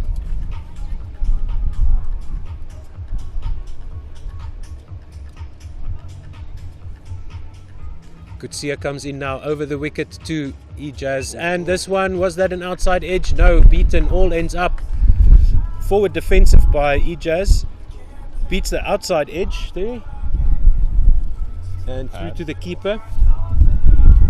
Oh, beautiful delivery by Kutsia. He comes in again now over the wicket, and Ejaz tries to just work that down to third man, getting nothing on it. And thankfully so for his behalf, because it goes through to the keeper for no run. And that is the end of the 23rd. 169 for 8. Kutsia has bowled 2 overs for 16 runs and taken 1 wicket. So let's see. Richie is done. Who's going to bowl the last 2 overs? They may just continue with Locke. He's been bowling from that golf course and pretty effectively. Just Looks 11. like that's Yeah, the it is. plan, yes. 2 wickets for 11 and 3 overs. Can't blame them for keeping him on. Oh, yes. No, he's giving Richie a go here for the best figures of the match for the Old Eds. So Locke in from the golf course end now to Theo Blake, who's on 17, right-handed batsman, facing the right-handed bowler. Comes in now, swings and straight down the ground, too long on. Is that a 4? Yes. Run away for 4. The man running around from deep mid-wicket, wide-ish long on, couldn't cut that off. It's a boundary for Theo Blake. He moves on to 21, 173 for 8. So he's a proper lower middle order batsman. And that's the sort of initiative that they need at this point in the game. Just a couple of overs left. Take it to his bowlers. Locke goes to Theo Blake again, and this one is just slow and low. Theo Blake swings all around, all over this. There's some laughs exchanged between him and Locke. As I said, really good spirit that this game is being played in. So we'll see. That was giving Johan a bit of a laugh there, as Blake almost swung himself off his feet, hitting fresh air. Andrew Locke in again. Blake comes down the pitch and muscles this one past the man running around through the mid-wicket boundary for another 4. Blake is moving on to 25, 177 for 8 in the 24th over. Andrew Locke's figures are taking a beating now. After going for 11 in his first 3, he's gone for 8 runs off the first 3 deliveries of this 4th over. 9 balls to go. Theo Blake needs to farm the strike. It looks like he's found his rhythm here with the bat, and Rising Sunsets will hope that he can get them somewhere close to that 190 maybe. From this position, he faces Andrew Locke now, and swing and a miss, but it's down the leg side for a wide. Andrew Locke, his figures now matching the other bowlers who were not looking to flash at the top of the innings. He's now gone for what is that now? 20 off 3.3 overs. Including 9 After in a this brilliant start. I mean, at the beginning of this over, he was on 14 runs conceded, or 11. No, 11 runs conceded. So 9 off the over so far. 3 balls to go. Let's see if Locke can pull it back in this over, or if Blake can lay into him as he did with the first few deliveries. Now Andrew Locke seems to have some issue with his leg there, stretching his calf or his quad there. Got shot by the sniper, it seems, and I don't think he'll be able to continue. Almeida is walking up to the golf course end to finish the over for Andrew Locke. No 12th man on the team sheet for Old Eds. Rising Sunsets had Eddie van Skalkwyk as their 12th, but one does hope that Andrew Locke's alright. One of the fans dressed in a Old Ed's shirt seems to be taking to the field now. They've replaced him with a younger looking Ed. Okay, there we go. So Andrew Locke having some issue with his calf muscle or his thigh muscle there, and Almeida will continue. He's got 3 deliveries to go in this over. Just warming up a bit now does Almeida. Renato Almeida comes in now, right arm over the wicket to Theo Blake, and just on leg stump, worked out to square leg for a single by Blake. 2 balls to go in the over for Ijaz to survive. He does look like a bit of a tail ender. Maybe he'll surprise us now after having a look at the pitch and the wicket. Good job at least of rotating the strike. He's managed to get a few singles away, and that outside edge that went for 4. And he drives this one down to long off. Beautiful shot, full and outside off.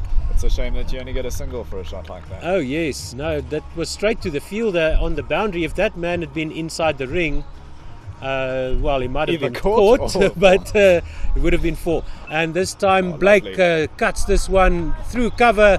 Beautiful cover drive, and it's 4 runs past the man diving on the cover boundary. Rising Sunsets, 24 overs gone, 184 for 8. So they do manage to get close to what looks like they might go to 190 here. Yeah. And the rate achieved now back up to 7.7 for the Rising Sunsets. 1 over to go. Who's going to bowl it? Let's see. They might just have Locatia continue. He's been bowling from the caller drive and he's still got 3 overs. Of course, he can't bowl all 3 of them. Let's see who's walking to the top of the mark. There's some delay in play now. Not sure exactly why. No one wanting the responsibility of a final over. Or just negotiations within the side. That's Oh, a I very see, good point made by yeah. Johan. Almeida's the leading wicket taker for Old Eds in this comp. He probably wanted to get a full over and in the end he just finished locks over so the 3 deliveries. So indeed, Coetzee to continue his spell and finish the game from the caller drive end. Perhaps he'll bowl 3 deliveries and then tactically have a similar injury and Almeida can continue his over. Wow, that would be some real top high level skullduggery by Old Eds if they manage to get that in. Coetzee now into Ejaz, who swings wild at this top edge down to the third man boundary, too fine. And that's another 4. Ejaz will retain the strike with that 4 and he goes into double figures. Rising Sunsets onto 188 for 8. Yeah, some lovely acceleration at the end. It reminds me of what Hassan Ali managed to do against South Africa in the T20 series. It's bringing back terrible memories, but it does mean we'll probably get a nice competitive game here. Sunsets are setting a decent total. The tail is wagging here for the Rising Sunsets. Well, I think Neetling would have a problem with me calling him, or Blake would have a problem with me calling him part of the tail, but Ejaz certainly doing his part. He's on 10 now, facing Coetzee. And full and on the stumps, blocked nicely by Ejaz, dot ball. Good delivery by Coetzee. So he's handling the pressure quite well so far. Was a wild swing by Ejaz that got him the 4, and the man at third man has moved. Well, there's a man at third man now. Back point also on the boundary. Swing to cow corner by Ejaz. Beautiful. 1 bounce 4. Great shot by Mohammed Ejaz. Indeed, he does know how to bat, even though he is coming in at number 10 for the Rising Sunsets, and that's 190 up, 192 for 8. 3 balls to go in the final over. The partnership is now 30 by these two, 14 for Ejaz and Blake with 16 of those runs and probably a few extras in there as well, so probably both of them with 14. After me saying 185 would look like a good total a few overs ago, they've done well to surpass that up to 192. Still 3 deliveries left.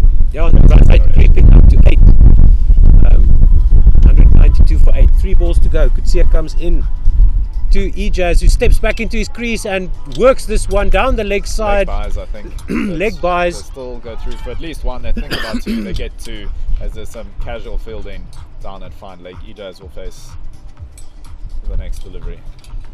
Yeah, he retains the strike with those 2 runs, but he's been going quite well. I mean, 14. if he can keep this up, the Rising Sunsets won't mind at all if he gets the strike in these final 2 balls. 10, including some good aggressive stroke making. No, he's definitely attacking here is Ejaz. And steps down the wicket. The ball gets an outside edge down to the third man boundary where it is fielded this time. And Theo Blake will face the final ball, a single to Ejaz. He's on 15, 195 for 8. 1 shot for the 200. Wouldn't mind seeing if that. there isn't any extras here by Coetzee, but he's been super disciplined. No loose stuff here from Coetzee. Yeah, we saw a few 6s at the top of the order, but since then all the boundaries have come along the ground. Low Coetzee with the final ball to Theo Blake, and he steps, he tries to play across the line. Lovely ball by Coetzee, beats the man with the bat in his hand, and that's a dot ball to end the innings. 195 runs scored. The Sunset a total of 196 for Old Eds to chase. 7.8 runs per over. Can they do it?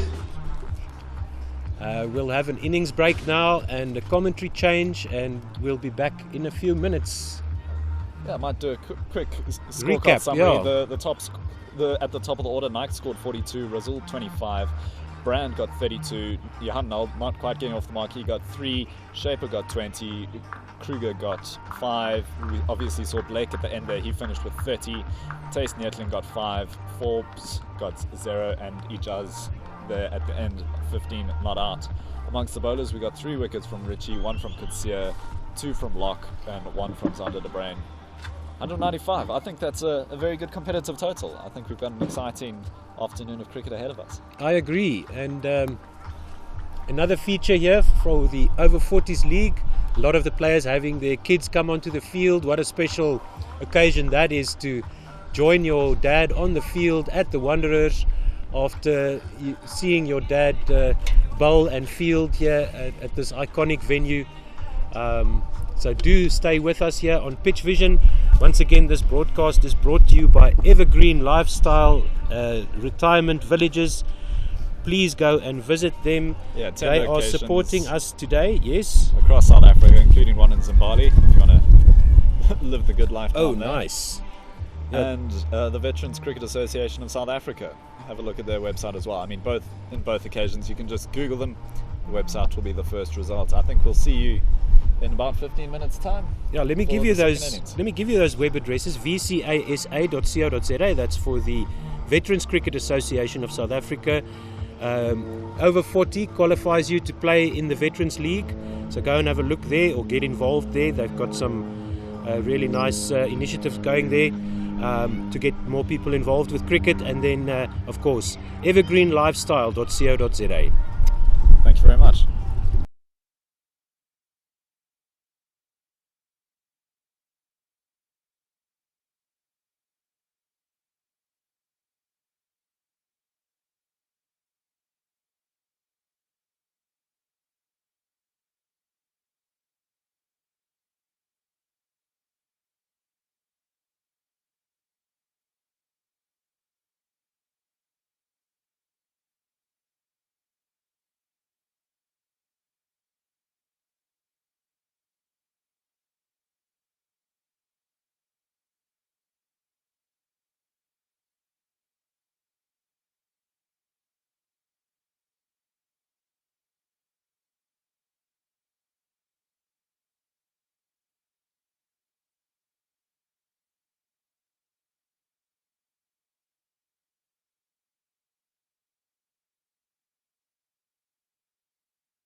Sure. Welcome back to the Imperial Wanderers, where we're in the final of the CGL Veterans League. This final is between Old Eds and the Rising Sunsets.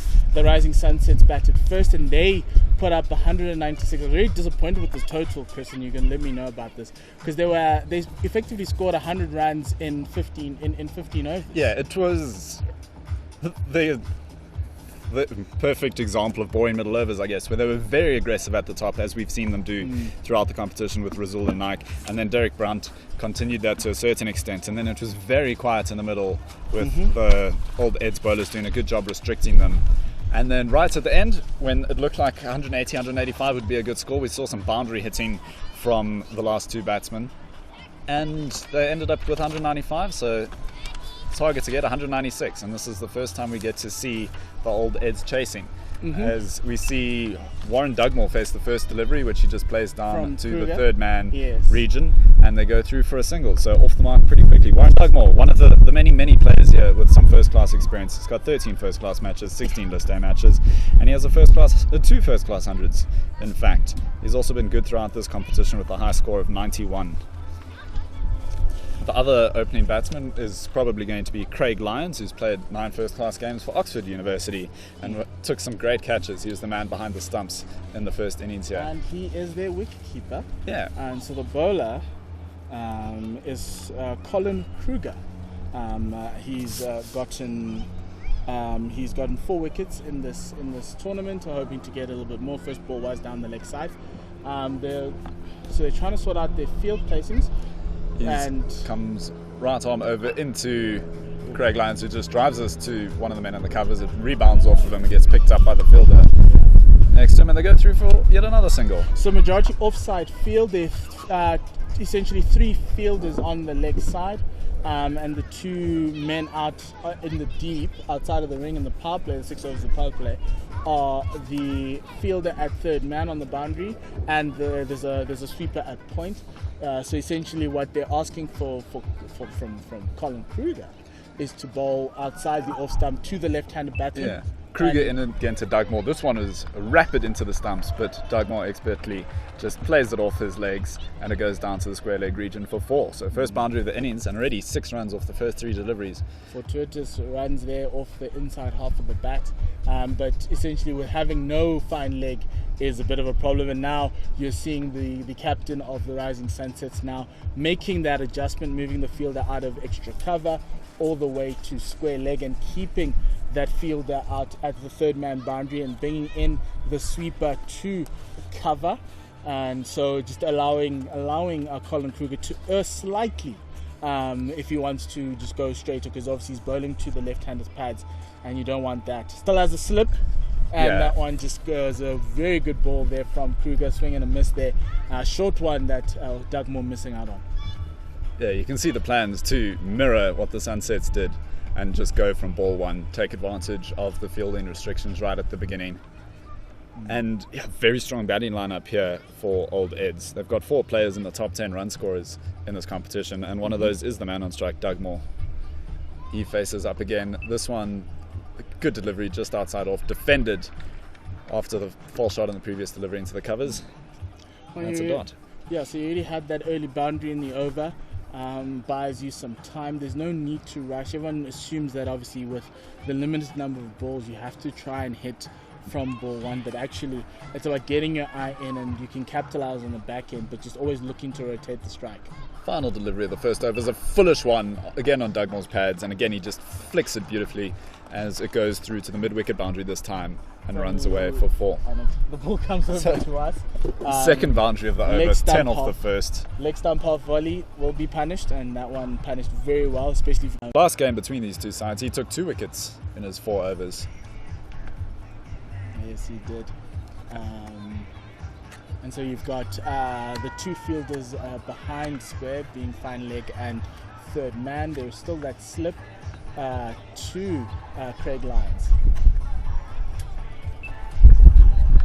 This one just left alone by Craig Lyons, and it goes through to the wicketkeeper for no run.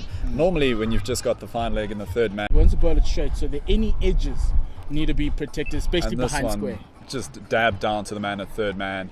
He stumbles, but he fields it, and they go through for a single. Lyons manages to rotate the strike again. He moves on to 2, And you can see Eds moving on you to can 11. see that third man and final leg are very square. They're not usually as straight. They're not as straight as you'd expect, which kind of indicates that the pace might not be what you want. But it's a very easy scoring area for a bowler who bowls it wicket to wicket. If they err outside the off stump, it's just an easy cut and for 4. So those are there to protect. And essentially that's what they're wanting him to bowl. They want him to be bowling full and straight. Shape into Doug Moore. This one, he plays a semi-defensive shot. It just squirts out into the onside, and that's a dot. Left-handed batsman right at the top of the order, causing some issues. We didn't see any left-handers in the Sunset's top 6, and so they got to keep their field throughout. Just those small annoyances.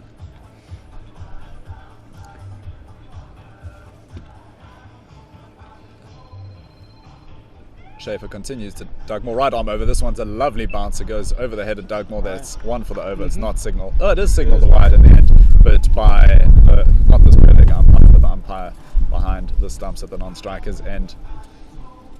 It was still a good bouncer despite the result. I think it did rush Doug Moore. Well, I think it's a very scary ball to bowl because obviously He follows it up with another bouncer, and we'll see what it's given wide again.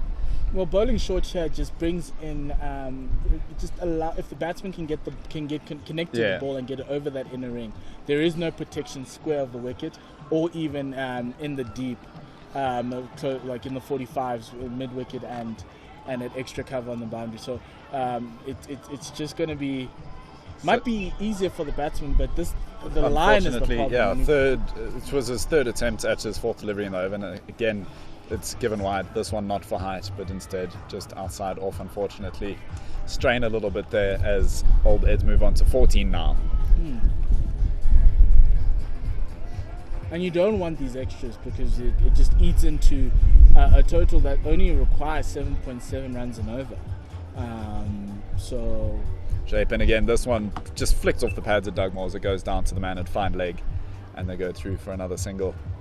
So just the 2nd run off the bat in that over, as Lions will take strike once again. Just a very easy single there, and that's what you also want. Just always be accumulative and rotate the strike. You don't want to be stuck at one end, especially with this left-right combination. You're changing fields and forcing fielders to move and bowlers to change their lines as well. The Lions to Lions as this one again just strays down leg, and that'll be the 4th wide of the over. He's under a lot of pressure, and Shape has already conceded 6 runs off this over. It's very difficult as a commentator not to use the puns when you've got both Lions and Shaper, line and Shape, and there's been a couple of wides in the over as Shaper continues. This one just defended to the man at mid-off. There we go. Dot ball there. His captain will be happy about that result, because normally when the pressure piles and piles and piles, you could then either overcompensate and then concede runs on the other end. But this one was a dot ball, which is because he's found that right line. Yeah, found his shape, and that's. It could be shaping it in. There's a little bit of wind there coming Final across the ground. Delivery, we just see Lions on the back foot, tries to play a cut, it doesn't make it further than the man at point. And so that's a dot to finish. Going into 8 and over, very easy to calculate. 16 for no loss after 2. As we'll probably see Kruger continue from the caller drive end.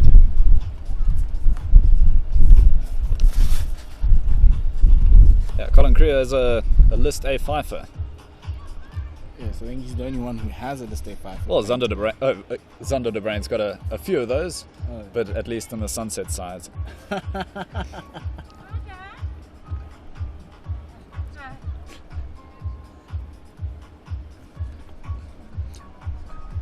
Colin Kruger continuing right arm over into the left-handed. Doug Moore, who just dabs it down to third man, and they go through for a single. Yeah, after the few boundaries right at the beginning of the innings, they're happy enough to take singles now, especially with the extras that we saw in that.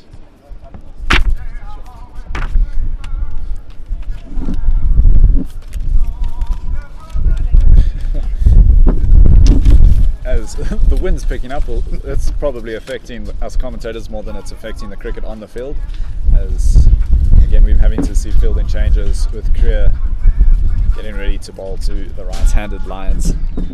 One of the longer run-ups we've seen in this match, as Lions just gets on the back foot, and brilliant fielding there at backward point to restrict them to a single. Generating some pace is Kriya here, which is something you want to see, especially from your opening bowler. Just rush the batsmen a little who are trying to find their pace. We've seen a fair bit of pace so far, and it seems almost independent of bowling run-up length, as some players have come off about 3 paces and still whipped it in on a spot. Lovely defensive shot there from Doug Moore. Doesn't make it past the man on the ring. Most importantly, it's a dot ball. You want to hold the game, especially in the power plays. You want to just make sure that when they come out of the power plays, they feel that added pressure of trying to look for boundaries at every over.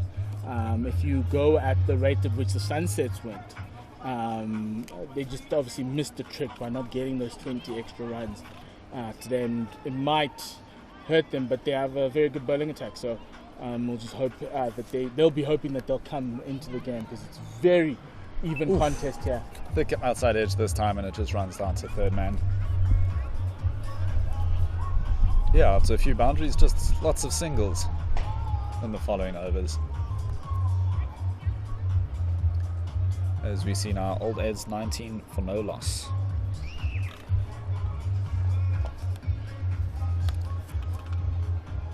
And we've got, at least my favourite joke, we've got a double captain at mid-off. Double captain. Obviously now the umpires no longer want to touch players' clothing. Oh, lovely drive from Lions here. It's picked up Sweeper. by the sweeper, and they go through for a single, but very well dug out there by Lions. Yeah, fielder at backward point at point couldn't get to it quicker. It just went really hard off the bat. But that's why we have a sweeper there for those shots outside the off stump.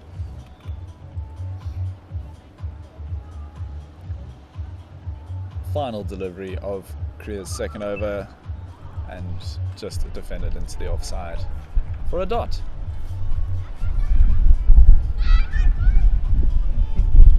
So end of the third over, 20 without loss. Old Eds haven't lost a wicket, which is I think more important. And you've got Doug Moore on 12, Lions on 4, and they now that required run rate is 8 and over. Did increase in that last over, but the rate achieved is 6.7 so far. So a long way to go in this chase.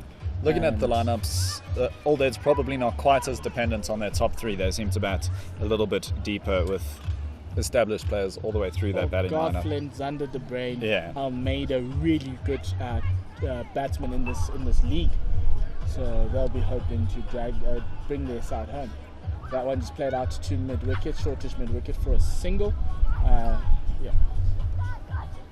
little bit fuller there, but the line's down the leg side, so it's a lot easier. And that's where the easy singles are going to come from, on the leg side. If you err in line on the stumps, unless it's not quick enough, especially if it's not quick enough, you're going to try to get those quick singles either side of the fielder. This one down the leg side again is a wide. These two have also, we've spoken about the quick singles, they've looked like very accomplished runners. There haven't been any chances. They've been very quick between the wickets. You can see that there's some sort of a relationship between these two, that they've, I don't know, maybe they've batted together throughout this league as well as prior to this. So it's seemingly Lions will call in Doug Moore, and Doug Moore will do the same. That's another wide, have to be bowled again. Yeah, Shaper again looking for that bouncer that he was trying in the first over.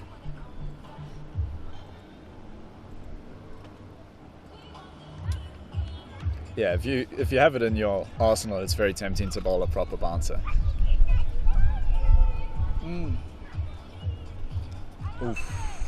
That's This the ball one. that they want, outside the off stump, Yeah. inducing the drive. The And closest thing we've seen to a chance so far, just missing that outside edge of Dugmore.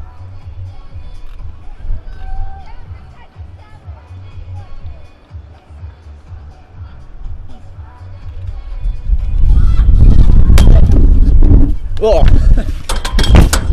pardon all of the noises. We're losing umbrellas. They're falling on our heads. I'll continue with the commentary as Shaper continues right arm over, and this one wided again for width. And Paul will do his best to put the umbrellas back where they belong. It's a blustery day here in Johannesburg, and we're bearing the brunt of it.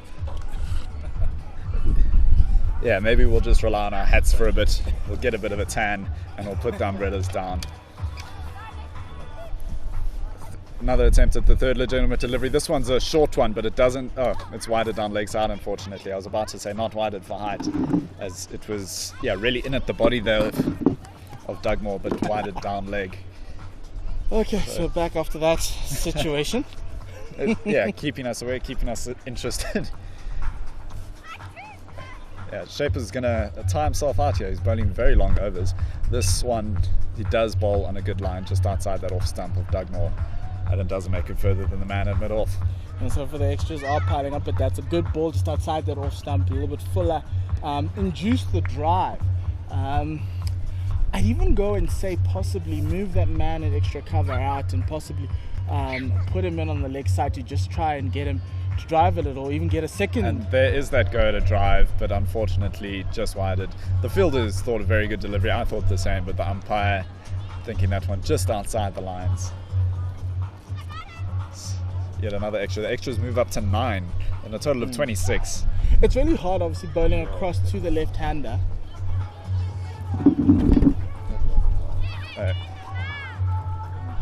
I guess when you've built up a reputation of bowling wide so far in the innings, the umpire's probably not quite as forgiving later on, as we see Shaper continue. This one gets bat on it, can't possibly be wide, as it goes to square leg for a dot.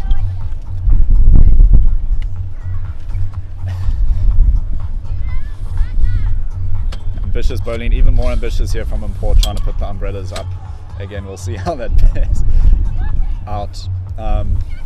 Penultimate delivery here in Shaper's second over, just outside that off stump, and the umpire again deciding just a little bit too much width on that one, and it adds up again, extras up to 10 now, in a total of 27. One would imagine for one of two reasons Shaper won't get a third here. He's been a little bit expensive, but also he's probably tiring himself out. I've already bought 3 overs. Yeah. So he knows it's the final. He knows it's the final match of the competition. He's getting his money's worth. So this one's in at the bat, and the body of Dugmore. And most importantly, that's a dot ball to end that over. So not to end that over. I think one ball left in this one. Okay, cool. My counting might be a little bit off with all the extras he's bowled. But he's still gone for 13 and it's 2, which is still not almost no runs off the bat in Shaper's bowling, and this one again attacking the body of Dugmore, and again the umpire has a stretch and signals that one's another extra. Extras closing in on Dugmore as the highest run scorer in the innings so far. They're on 11, Dugmore on 12, Lions is there on 5. And we're testing the software of the scoreboard both on your screens and on the big screen here at Wanderers as we see how many deliveries they can enter for an over. There we go. Hits the bat of Dugmore. Slight hesitation on the run, but they still managed to go through for a single pretty comfortably. Dugmore will hold on to the strike for the 5th over. We'll see if Kruger continues there, and it looks like he will as he hands his cap over to mid-off. Yes. So obviously, having your 2 opening bowlers clean out your power play.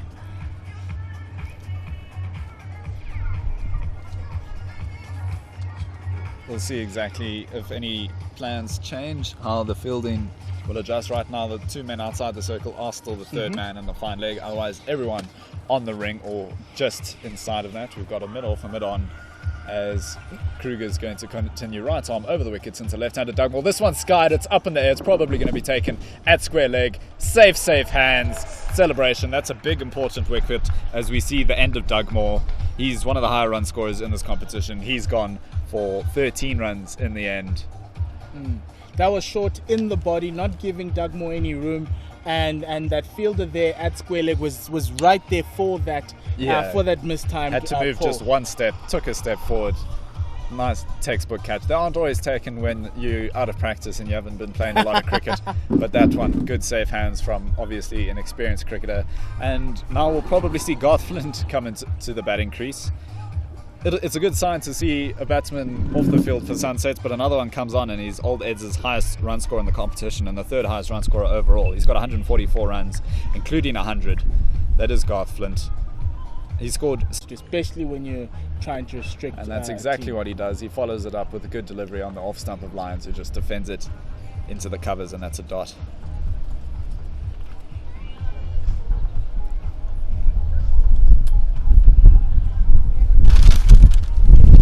Yeah, so lovely over so far. Good wicket, and then the ball that just beat that outside edge of Lyons. One lucid delivery, and then another good follow-up delivery as Kruger comes in again just missing the edge of a flashing bat from Lyons, and goes through to the wicket keeper, who is Derek Brunt, who kept wicket for Cobras in Province, well, Western Province back in his day.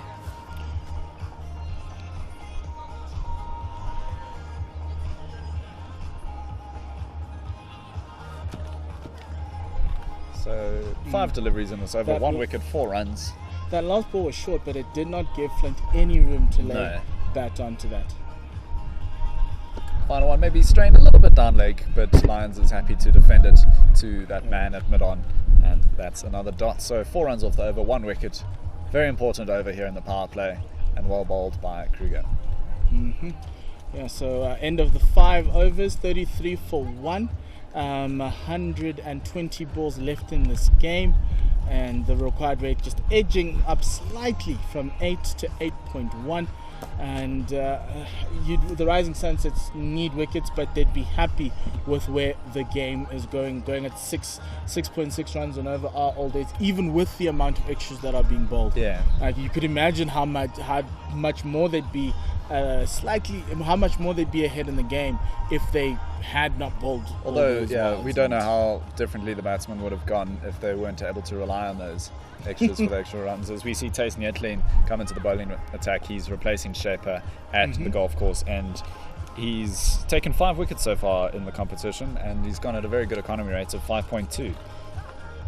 He's probably going to be bowling some slow left arm Another stuff. one of that Eastern's contingent in this Rising Sunsets team. I think we're going to see some left arm orthodox stuff from Tace Nietlin. So we have the fielders that are outside of the ring in this power play, a long on and long off, and a bit of a ring field to the field for this left arm spinner. That's been cut to the boundary. Beautiful shot for 4. Yeah, no fielder there. And lovely little dab.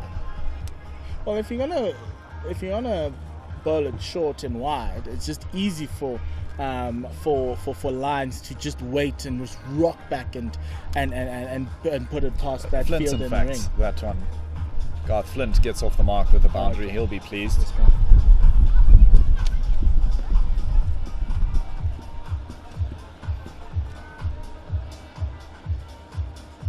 Yeah, describe the slow left arm orthodox, but when you've played first class cricket, that slow stuff is still pretty quick to us who've never played at the highest level of the game. That one targeted in at the stumps. Underneath the bat there, was darted in by Nietlin there. A quicker ball there, just missing everything. And the wicketkeeper was also a little bit surprised by the pace. You kind of find spinners in this bowling on the power play want to continue to just dart them in rather than give it flight. That down one the a leg little side. bit slow and strays down leg. That's another extra. They move on to 12. Yeah, it just needs to keep it outside off stump, give it a little bit of flight, and bring those men in the deep. I'd actually would have loved that man at long on to be a little bit wider. This one a little slower and more flighted from Nietlin and just defended back to him by Garth Flint, and that's a dot. 38 for 1. Yeah, dots are important, especially from your spinner. 5 runs off the first 3 balls of this over in the power play. I haven't run away with it like the Rising Sunsets. Easy single from Garth Flint to get to the other side, to just break up the dots that were accumulating. And we'll get to see Lions face Nietlin for the first time in this match. No field changes for Craig Lyons. And just down the leg side, good. And there's a bit of a collision, some rugby in the middle of the field as Neatlin runs into the long striker there, but they're all Great very backing up happy from about the it. Good fielders there sportsmanship. at mid-wicket on the ring.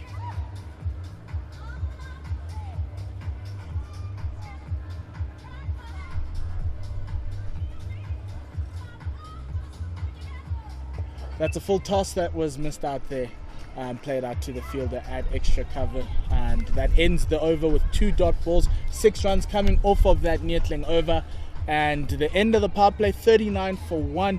At this stage, the Rising Sunsets were running at 12 and over already. They were around about in the 50s, so it's going to be very interesting to see how this team that bats quite deep. Yeah, as we mentioned, that is the difference between the sides. I think Sunsets did need to start like that, and that's how they've been starting throughout the competition. Both batsmen striking at over 170 at the top of the order throughout the competition. They definitely depend on those top two. Whereas this Ed's side, but nice and deep. As we see another change in the bowling, we're going to see Carlos Rocha, who has bowled 3 overs so far in the competition. He's taken 1 wicket. He's the one man who we didn't get to see that. Yeah, so this is going to be his first contribution in the game as a player, which is going to be very interesting to see. You are allowed more fielders outside the ring. You're allowed your mandatory 4 outside the ring. So they've got a man at point on the boundary, fine leg, third man, as well as deep mid-wicket, mid-on and mid-off up. So what Carlos is looking to bowl is is outside the off stump. Is probably middle and off, and he also has the ability to put in a. Well, we're just still trying to figure out if mid-wicket's going squarer or finer. And they're telling him that he needs to go to conventional mid-wicket, which means that Carlos will be allowed to bowl a little bit fuller and aim probably for middle stump with the protection out on the boundary at mid-wicket. Yeah, almost cow corner there, that fielder on the onside boundary, as we get to see what Rocha has for us. He's coming right on over. Down the leg side. Lovely quick action, but strays a little bit. And extras move on to 13 now, and a total of 40. Yeah, well, it's a loosener. We'll give him that. A loosener, 40 for 1. Now the total is Old Ed's. That required run rate keeps on increasing by 0.1 every over. So it's now 8.2. They wouldn't be worried. I don't think so. They'd be worried at all. Not at this point, anyway. They just obviously the trick obviously getting out the power play without massive damage. Rocha has another attempt at his first delivery. This one wided again, unfortunately. Extras move on to 14, all of them wides. And the Old Ed's the inverse of that. They're 41 now for 1 after 6. And it's not what you want to see as the bowling side. Yeah. But it's also slightly insulting as the batting side when extras are the highest run scorer in an innings. I wouldn't say it's insulting. You're taking me closer to the target and I don't have to lose my wicket. There's nothing more I can do about that. Rocha, and again, and this one umpire is a legitimate delivery, left alone by Garth Flint. Umpire thought of moving his arms and then he went back. Yes, that's essentially the line that Carlos wants to bowl, because he does have the sweeper on the point boundary for protection.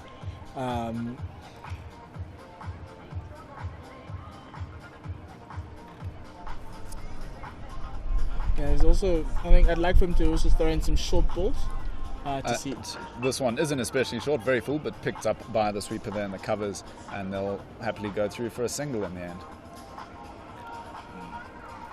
Because you've got that field at square leg for the mistimed pull, and if Carlos can get it a lot quicker, fine leg comes into play.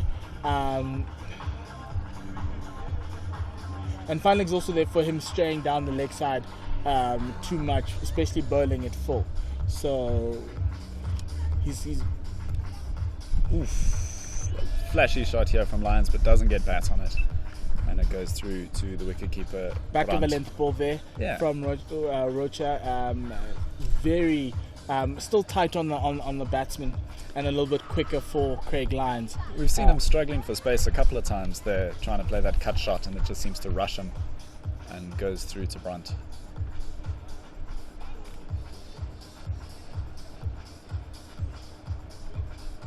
This one, full delivery. It's probably going to be picked up Sweep by it the in, sweep a in little the bit of covers. work. Oh, Lovely beautiful diving stop. fielding. And they go through for 2 in the end. So continued good running here from Old Eds. And Lions moves on to 11. Old Eds on to 44 after 6.4.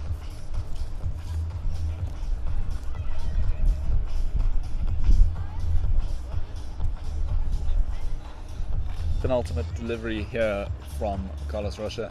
This one shorter, and this Straight to time the field Lions goal. does get bat on the cut, but it doesn't make it further than the man at point, and so that's a dot. Very good field placement there. And good bowling from Carlos. Just always just bowling to his field and the plans that were set.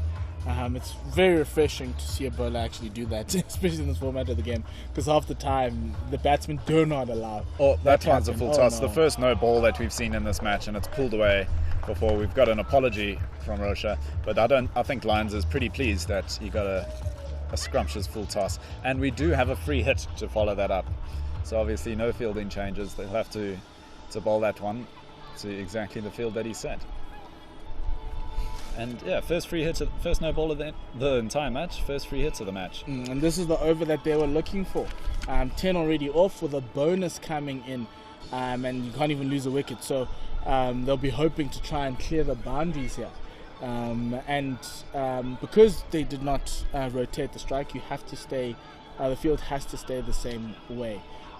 So that's very costly from Carlos Rocha there, but that ball just slipping off the We'll hand. find out exactly how costly as we will see the free hit.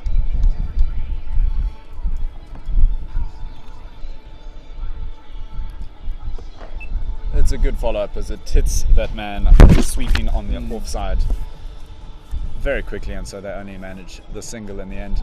That means it's 50 up now for Old Eds in just 7 overs. Lions is on 16, he's the highest run scorer so far. And the other man there at the crease is Garth Flint.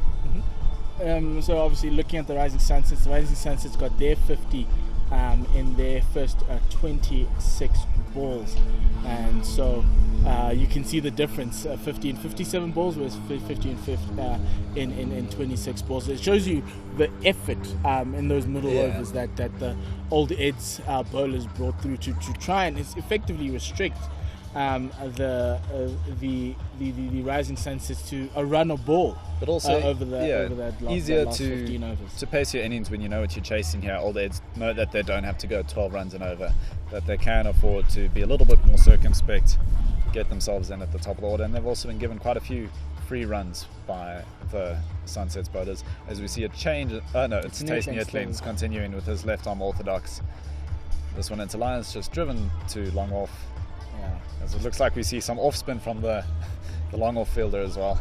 I'd like to see him give some flight to this ball and just bring it outside the off stump. You've got the fielders, and just bring those two fielders at long on in. This one, not like that. Yeah, flighted sort of waist height in at Flint and just played to the man at fine leg.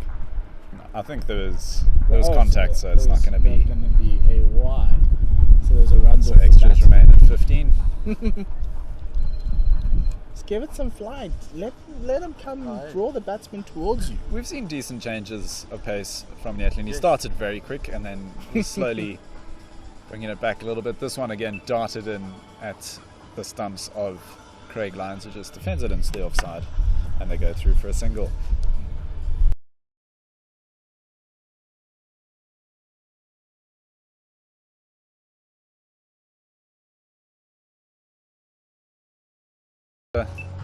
And the non-striker thinks of having a go, but he's turned away, and that's a dot.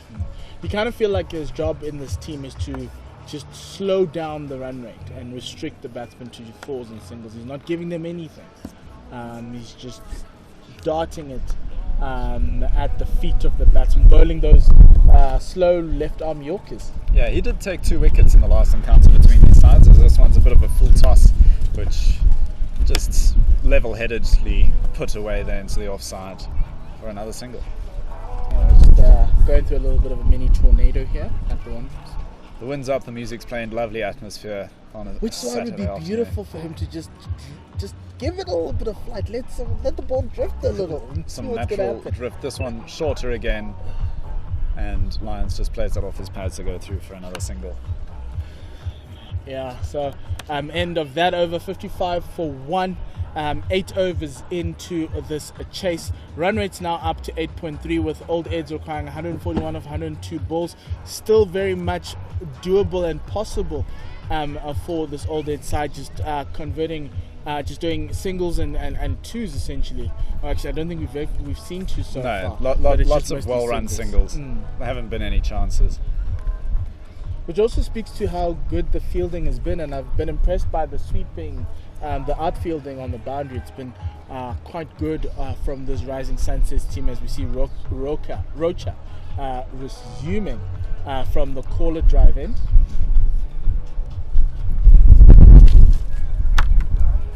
And this one down the leg side, that's beaten that man in the ring at square leg. It will go for 4. It will run away. Very good shot. Just poor bowling from Rocha. That was just full leg stump line, and we're just easy playing it off the pads. It's probably the easiest shot in cricket for any batsman to play off the pads, especially to a half volley. Yeah, well put away there by Lions. He moves on to 23. It's been a lovely initiative by the Wanderers to have all these leagues playing games at the Wanderers. We've seen children have had their first opportunity to play in a massive, beautiful ground like this. One of our colleagues, Simon Gear's daughter, Amy Gear, playing quite a few games here. This one from Rocha, just on the stumps of Lions, defended into the offside. Carlos. That is much better. That's what your captain wants. You just got to be full. You got to be straight. If he misses, you hit. That's what you need to kind of tell yourself there. And you can pop and go down the leg side. But we see that there's the man at mid wicket's now gone a lot squarer because Carlos is bowling his full down the leg side. Attempted there from Rocha as it just strays down leg and extras move on to 16. Also worth mentioning, reasonably short boundaries here today at the Wanderers, because we've got a pitch that's very far across towards the grass embankment. Obviously they wanted a nice new pitch for this match, but that does mean in order to keep both boundary lengths the same sort of side, the onside boundary at the moment is pretty far in from the stands. Oof. Very full delivery there from Rocha as that runs away to the cover boundary for 4. Beating that man at point, just ball slipping out the hand. He's struggling with control there. Bowling a lot more full tosses. Luckily this time it was below waist height when it got to the batsman, even though it was wide, and I think that's the reason why you got that ball racing away. Effectively you get a ball in the batter's box and he just puts it. That's a no ball. We're probably going to see another. It's a second one. Lions has to take evasive action there. It's a second Umpire one. having a chat, and obviously we're going to see another free hit here. And Lions accepting the apology there. Lions only batted once so far in the competition. He scored 55 there at a strike rate of 157, and he's continuing in the same vein here, batting beautifully as he's got to 27 without looking like he's straining himself either. The follow-up delivery is a slower one. It's short and it's pulled away, and we see the first 6 of the second innings. Lovely shot over square leg. Yes, I'm surprised he went for the short ball for this one, knowing that onside boundary is also is also pretty much brought in from what you normally get here at the Wanderers. And the first no ball that he bowled in the previous over, he followed that up with a fuller one outside the off stump. And I would have gone with the same time. He had a square leg fielder, but that square leg fielder is now to go through a tunnel to go find where the ball's ended up as it's gone under those wooden stands. The other thing is that his fuller ball is the one that's causing him a lot of problems with him bowling all these beamers, so he had to overcompensate, and he overcompensated too much. And now you've got a boundary, a no ball, and then obviously a boundary now. And this over just keeps on going. 17 off of this over.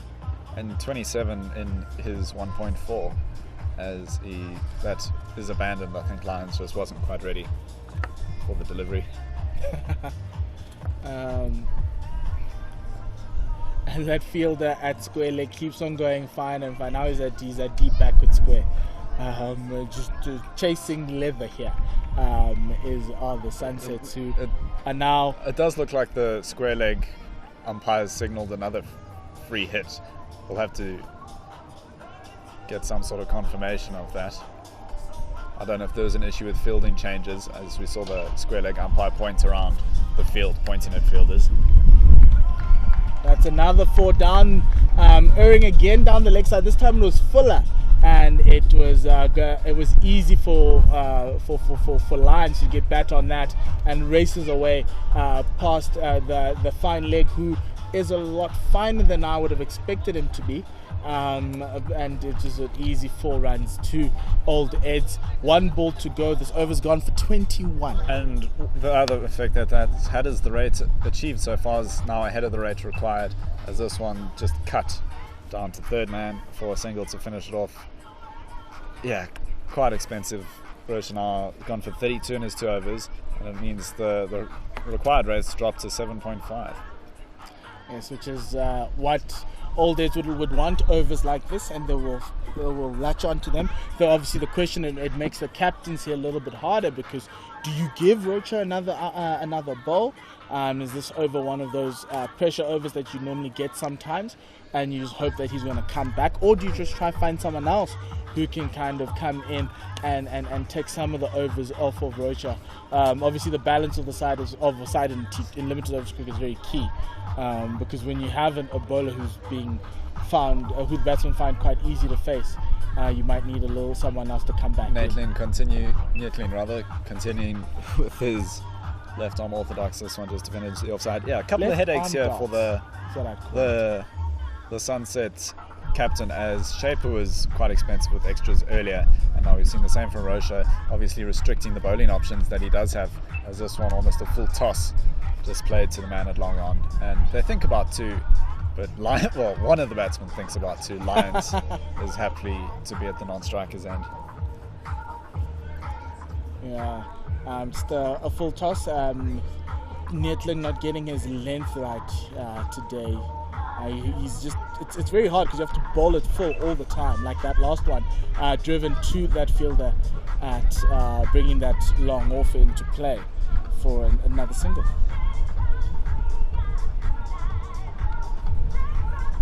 Yeah, it's the big thing in especially limited overs like this 20-25 over cricket, where you need a fair bit of variation as well, or the batsman can very easily start lining you up.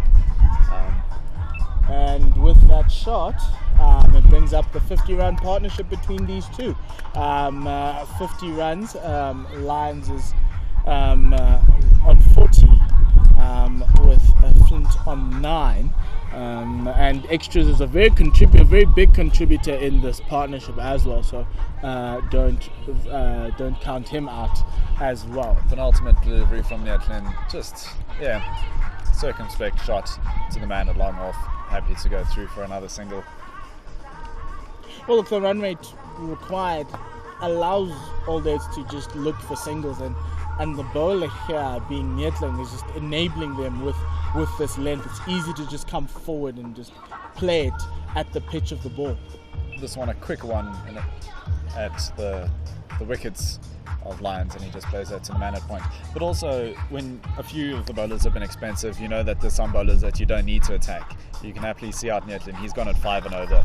You can afford to do that for some of the bowlers when you know the runs are coming from elsewhere. 80 runs after 10 overs. Again, easy for us to do the maths on that in terms of the achieved rate so far. Yeah, so we've got Forbes in, Bruce Forbes coming in to bowl, and he's just setting up his field. 80 for 1 after 10 overs. Well, look, I think it wasn't as blistering as the Rising Sunsets, who started their downward walk to the total from here on in. But if you're ahead of the rate after 10, I don't think you can ever complain, especially if you're only 1 wicket down and you know the sort of firepower that you have still sitting in the dugout. You've got Zander de Bruin waiting to come out to bat. So Forbes has bowled 19 overs so far in the competition. He's taken 4 wickets, going at just about 6 and over. So his field, he's got men on the leg side, on the boundary, long on, mid-wicket, square leg. It's the type of field you'll get from a right-arm orthodox spinner, or even a right-arm medium, they say. Don't think he's turning his arm there. Looks like he's just bowling them seam up. Seen So a lot of that. essentially- If you can get the same sort of pace off a few paces, why have the longer run up? It is right arm orthodox. He's bowling the off spinners, but still, that one was whipped in at the stumps. And he's essentially daring the Old Eds batsmen to try and clear those fielders that side. And if they're looking to score, they must score on the leg side. And that's the one single taken off. He's just obviously will be disappointed that he couldn't stop that. But just a single, which is what the Rising Sunsets would be happy with. Even though I think the goal is collect dot balls, build the pressure in this, and then wickets should come off the pressure. And that's how you play this 20-25 over game. That's a quick single taken, and shot at the stumps will be from a backward point, is not going to have enough power to bother the batsman at the non-striker's end. Yeah, although it seemed rushed, they were safely in the end. That brings in that extra cover there. I think I'm more of the thought that maybe he just needs to give it a little bit of flight, and let's see if the batsman's eyes are going to light up.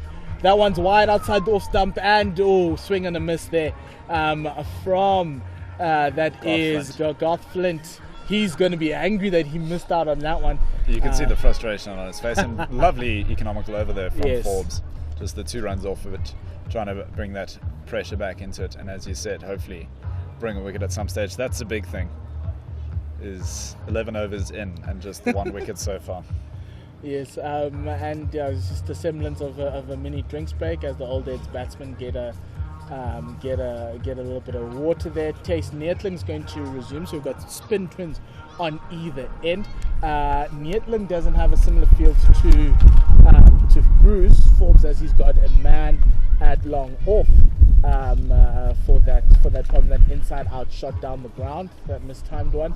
If the batsman managed to get underneath it, you've got long on, as well as the man at square leg with that man at point for the ball that just is outside the off stump, and then you've got 2 men inside the ring on the left side as well, and 3 in the ring on the offside. Oh, he's missed that one. It's an LBW appeal, and it is out. A very, very good ball there from Neertling, just bringing that one a lot quicker, and the batsman playing all around that one and getting hit plumb in front. Yeah, Lions looked on track for his second 50 in as many innings, but in the end gone for 41.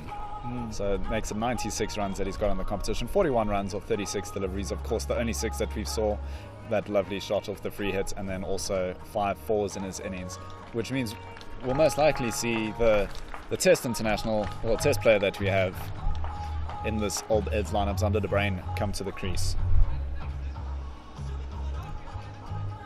Zander de Bruin has got an 83 in Test cricket, as well as a high score of 266 not out in first class cricket. Played about as many first class games as the rest of both 11s put together. Definitely the big name of the day. And again, the Old Ed side taking a little bit longer to get their new batsman on the field every time.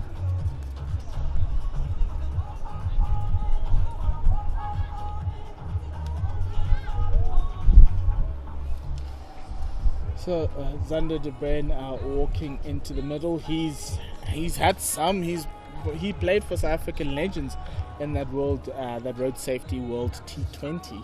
I think he took about 4 wickets in that tournament. And yeah, he was instrumental in the game against England. England were on a roll. Kevin Peterson was dominating everybody, and he was instrumental in that game with Mackay to kind of to actually inflict England's first loss, and also pretty much put South Africa in the pound seats to play in the final, which they did against India where was it? It was in India. I just don't know which part of India it was in, because it kind of felt like there were 3 tours happening at the same time. It was a road safety World Cup with the legends. It was the women's series, South African women's series with the Indian women, and then also England were playing India in that limited over series as well. So there was a lot of cricket, but Zander de Bruin was part of that. So he's probably the man in form, and he gets a full toss first up, and he's going to split that man at mid wicket. No, he doesn't, and they come through for 2. Neethling not being able to just get that, find that length yet, that full Yorker length that he's found so early on in the game. Yeah, so just Zander de Bruin's second inning so far in this competition. He'll be happy to get off the mark with a relatively easy delivery. This one outside the off stump and driven to the fielder at the point boundary for a single. And And that it's a signaled no a no ball ball. from Neethling. That's very that's criminal. That's criminal from a spinner to be able to bowl a no ball. And so they can change the field, but I don't think they're going to. So Zander de Bruin, Garth Flint will hit that one down the ground for another single with a free run. Slightly disappointing. You would have thought maybe that he'd look to turn that fuller ball into a full toss and see if he can't clear any of the fielders on the boundary there. Flint in again. That's a full toss again. Another one is over and down the ground to long on for 4. Yeah. We didn't think it was going to be for 4. That fielder there looked looked like he was going to win the race between him and the ball, but somehow it just kept on going. Rocketed away, yeah.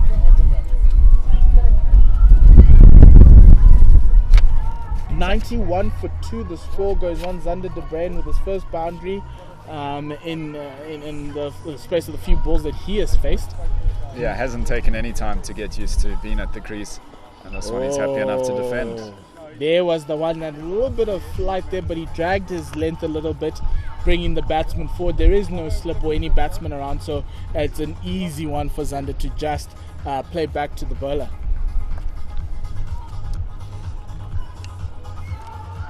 One delivery left in this Neethling over, and this one. Oh, down the leg side is criminal, but he's saved by his fielder in the ring at fine leg. Yeah, good fielding there from Bruce Forbes.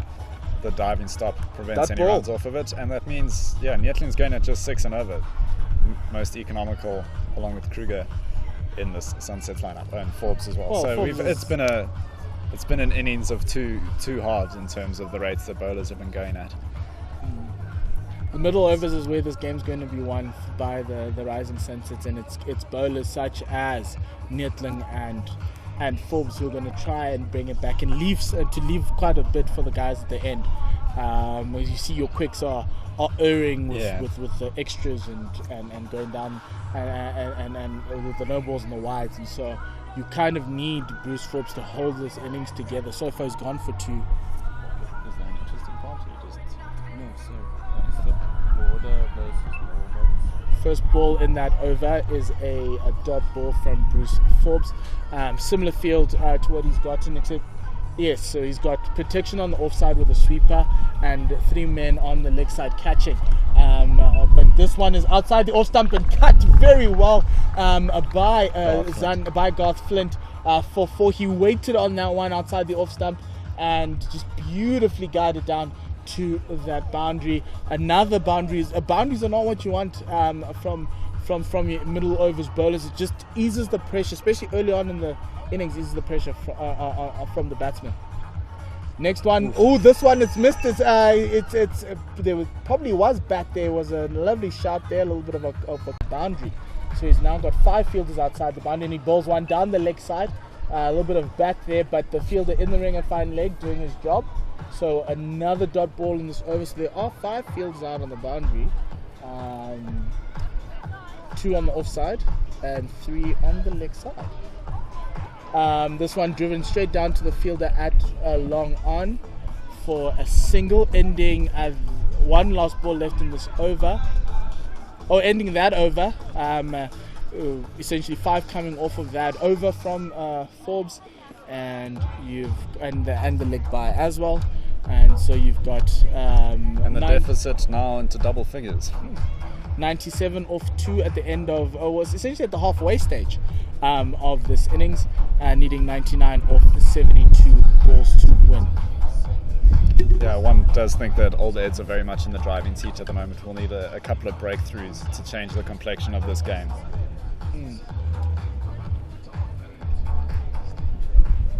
As Tasney Edwardians just going to continue his 5 on the trot. He's going to... Bowler's last over. Yeah. 1 for 24 so far, one of the 2 wicket takers. Facing Zander de Bruin. Full toss. Oh, Zander de Bruin would be very unlucky with that one. Straight to that fielder at extra cover on the bounce. No run there. He missed out. Chris. He missed out. Nettling in again. Great single take, and it's easy. It's easy. Yeah, if you lovely can just soft put it either hands. side. Yeah. Just manipulate the field, you know.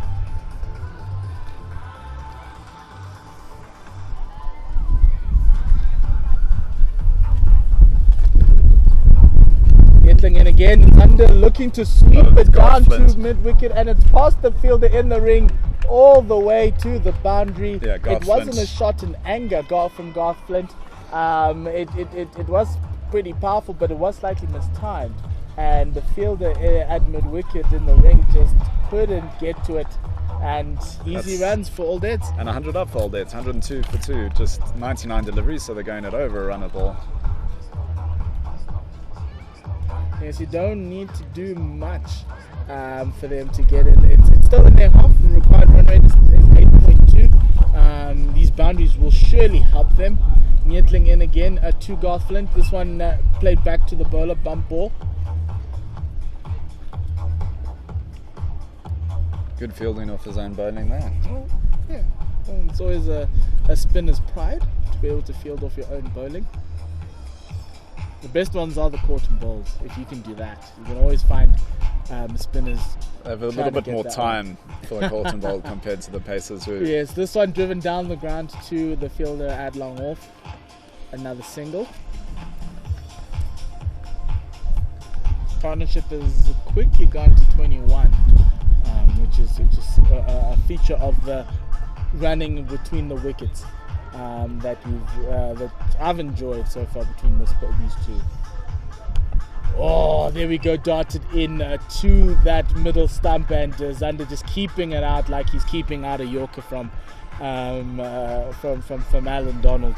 Yeah, so 6 off that Nettling over, which is exactly par for the course from what Nettling's bowled. He finishes his spell, the first Sunsets bowler to do so. He's gone for 30 runs, he's taken the single wicket, and we'll see the continuation of spin at the other end. It seems the Sunsets have been far more willing to go to their spinners than Old Eds, and we'll see if there's any more within the side that we haven't seen so far. But there isn't a need for them to be risky. Obviously the run rate is moving up, but if they keep on getting their one boundary per over and rotating the strike, they will put themselves in with a good platform to try and launch towards the end to try and get to this target.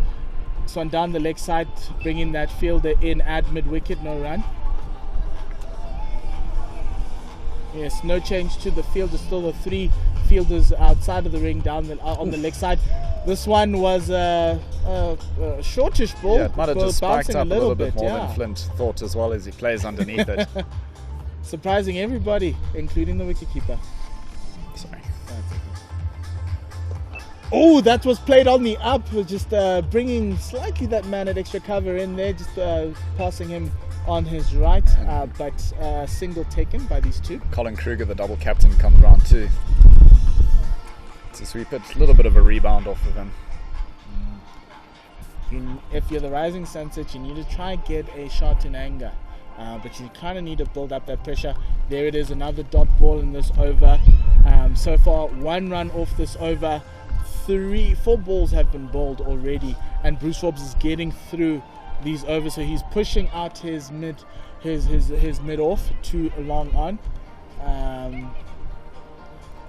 Long off actually. This one's in the air on the offside. The man at backward point was stuck with his feet in the toilet, and it goes to the boundary, just going with the spin as it goes. Sweeper can't get to it. It's another 4 runs.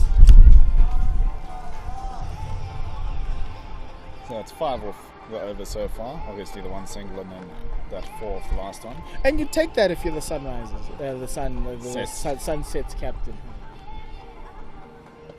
And driven down to long on to close out that over. Now the single 6 coming off of that.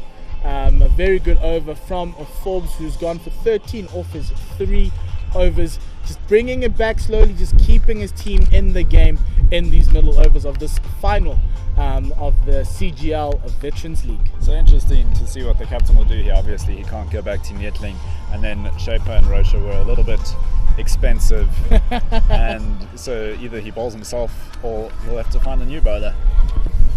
Yes, and it looks like it's going to be Mohamed Ijaz. Looks like it's going to be the continuation of spin even further as he makes a very short run up. And I don't know how much of that commotion made it through, but again we're negotiating the wind, keeping us awake, keeping us on our toes, and thankfully no one was concussed when that umbrella came tumbling down on us. Oh. We saw some great batting from Ijaz at the end of the Sunsets innings. Yes, we have, and he's only bowled in 2 games, no wickets yet, but his economy rate is what his captain's going to want, 6.29 so far in those 7 overs that he has bowled in the 2 matches that he's done so for his captain. 109 for 2, 15 overs and in this. We've got a packed leg side field in terms of the men on the boundary. We've got a long on, we've got a sort of between cow corner and mid wicket, and we've got a square leg all on the deep onside. As this one gets Zander de Bruin on his back foot and is played into the onside, doesn't hit any of those men on the boundary, instead hits a man at mid on, and it's just a dot. I take one of those fielders and put them at square leg just to cover up and just to prevent the singles from happening. Sweep shot this one down. It was a little bit finer, and the fielder at fine leg, Bruce Forbes, just stopping that from going to the boundary. It will be 2 runs taken. And a wide as well, as there was no bat or pad on that. So okay. Umpire. So and 2 wide buys essentially from Mohamed Ijaz. I like the line. I like the length. I just don't like the line much. I think the plan's definitely to get these batsmen to have a big swing at it and hopefully catch there it on the boundary. Sweeper. And one bounce full. One just bounce misses full. that man at square leg. He does his best with a diving stop, but it's wide enough of him that it's run all the way up the grass embankment, which is almost as well cut as this outfield, and it makes it up to the children in the family area. Yes, I was just in that sweeping length there from Zander de Bruin, who's probably swept a lot more throughout his cricketing career. It brought that fielder at sweeper in, but it was just too good, and 4 runs coming off of that one. What can Mohamed Ijaz do to Rick to come back with that one, and just a single down the leg side? Boundary single, similar cricketing terms and cricketing cliches coming through. We'll see whether the plan is the same to Flint and whether Flint's plan is the same as De Bruin's, whether he's going to be happy enough to attack the deliveries but along the ground. Short ball outside the off stump, hidden straight over that fielder who thought he was in at mid wicket to the fielder at cow corner for a single. Some risky shots being taken here by Old Eds. But I think that's exactly what Sunsets are looking to do. That is why those fielders are out, and that is why Ijaz is bowling it short enough outside that they can the off stump, but this one straight to the fielder. I take extra cover out. It's not going to be, you're not going to bowl it full outside the off stump, so I take extra cover out and try bring him in as a catching short, as a short leg there, a square leg. As this one again's on the pads of De Bruin, is happy to just flick it to the man at long on, and they go through for another single. So in the end, an expensive over, but a lot of that was to do with the boundary of the first. So 10 runs in the end. Not a great start from Mohamed Ijaz, especially from what his captain was hoping to get, but spin continues on the other end. I think he was definitely bowling to the plan, and that first shot, if mistimed, definitely could have been a catch. But Zander de Bruin obviously very good, as are a lot of the other players in this series, as we're going to see the continuation of Bruce Forbes. He's been very economical so far. 20 went for just 6 in his last over, but even more economical before that. I think he went for 2 in his first, 5 in his second, and 6 in his third. So slowly getting more expensive. So Bruce Forbes. It says connected and everything. That's good. Okay, if you want to try my hotspot, it's the one that looks like a little bear. Oh, really? So... That's so funny.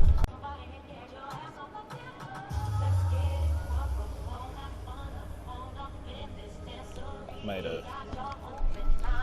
It's coming to finish it off. And I think we're back after a couple of technical issues. What you missed, Forbes finishes his 4th over, he went for 2 runs, and then we saw Ijaz come on, he went 4-4-4... and then Forbes has continued, he went 6.4, and then he just took the wicket of Zander de Bruin, and now Renato Almeida is the new man at the crease. He's the non-striker. Garth Flint is on strike. He's on 37, and hopefully you can see the fact that Alde's 145 for 3 after 18.5. And the equation is 51 of 37, and Bruce Forbes with an LBW shout, but most importantly, it was a dot ball. Yeah. And that ends Bruce's 5 overs, 1 for 27. And an important one right at the end there. That Zander de Bruin wicket. Yeah, that last appeal looked good to me, but we're also sitting quite far away at long off, and the umpire obviously had a better vantage point. But yeah, lovely spell there from Forbes. He kept it very tight until that last over, but that last over also brought the wicket. A couple of 6s in there. I think, yeah, the 1 6 and a 4. So 10 runs off that over in the end. Yes. So I we're think I can go through his overs one by one. We went 2, 5, 6 to 10. Yes. So now we have Ijaz Ijaz isn't going to continue. it is number 12. If it's number 12, then it's Colin Kruger, who's the captain, but he's bowling from the other end. He started from the quarter drive, and now he's bowling from the golf course end. So he's got fine leg, who's keeping us company here. Square leg on the boundary. You've got Cal Corner on the boundary, as well as long off. The other fielder that's on the boundary is the sweeper on the offside. Third man's in the ring, backward point in the ring, so too is cover in the ring, as well as mid wicket. So essentially, well, what they're looking now Bruce Forbes, who was the fine leg, is coming up. Yeah, and third man's going out to things. So it's outside the off stump essentially, and if not, try bowl it as full and straight as possible. And that one hits square to the fielder, the sweeper on the offside for a single. It's now the required runs are now 50 off 35 balls. Still about 8.6 runs and over. And what Colin Kruger will be hoping is to just try and deny this Old Eds team as many boundaries as possible. One thing is, if you get the wicket Flint, the complexion of the game changes enough that it is down the ground from Flint for another single. And we'll get to see Renato Almeida take strike. Let's see how in the last match between these two, Almeida did score 85 or 55, so he does enjoy these opponents. Obviously, healthy the teams have changed enough between the two encounters. Yeah, so Renato Almeida's strike rate is 150 throughout this tournament, so he can close this gap between runs and balls up. Yeah. But it's just taking it deep and not getting yourself too worried. This one is an LBW shout, but it's down the leg side, and a leg by to the course. So another extra added to the runs. Yeah, if they go at that 150 strike rate, they'll do it with a couple of balls to spare. Yes. But this is the point where your power hitters come in this format of the game with 6 overs to go to try and take the team home. And then obviously for the Rising Sunsets, they need their opening bowlers the to next bowl man well. in would probably be Werner Pretorius, who's been striking at 198 throughout the competition. Yeah, dot ball there, straight to the field at extra cover. Good bowling from Cleo, who's only gone for 2 runs. There's 3 runs in this over. No, it is 2, because he was going at 6 and over up until this point, so just 2 2 runs plus off. the extra. Yeah. The leg back.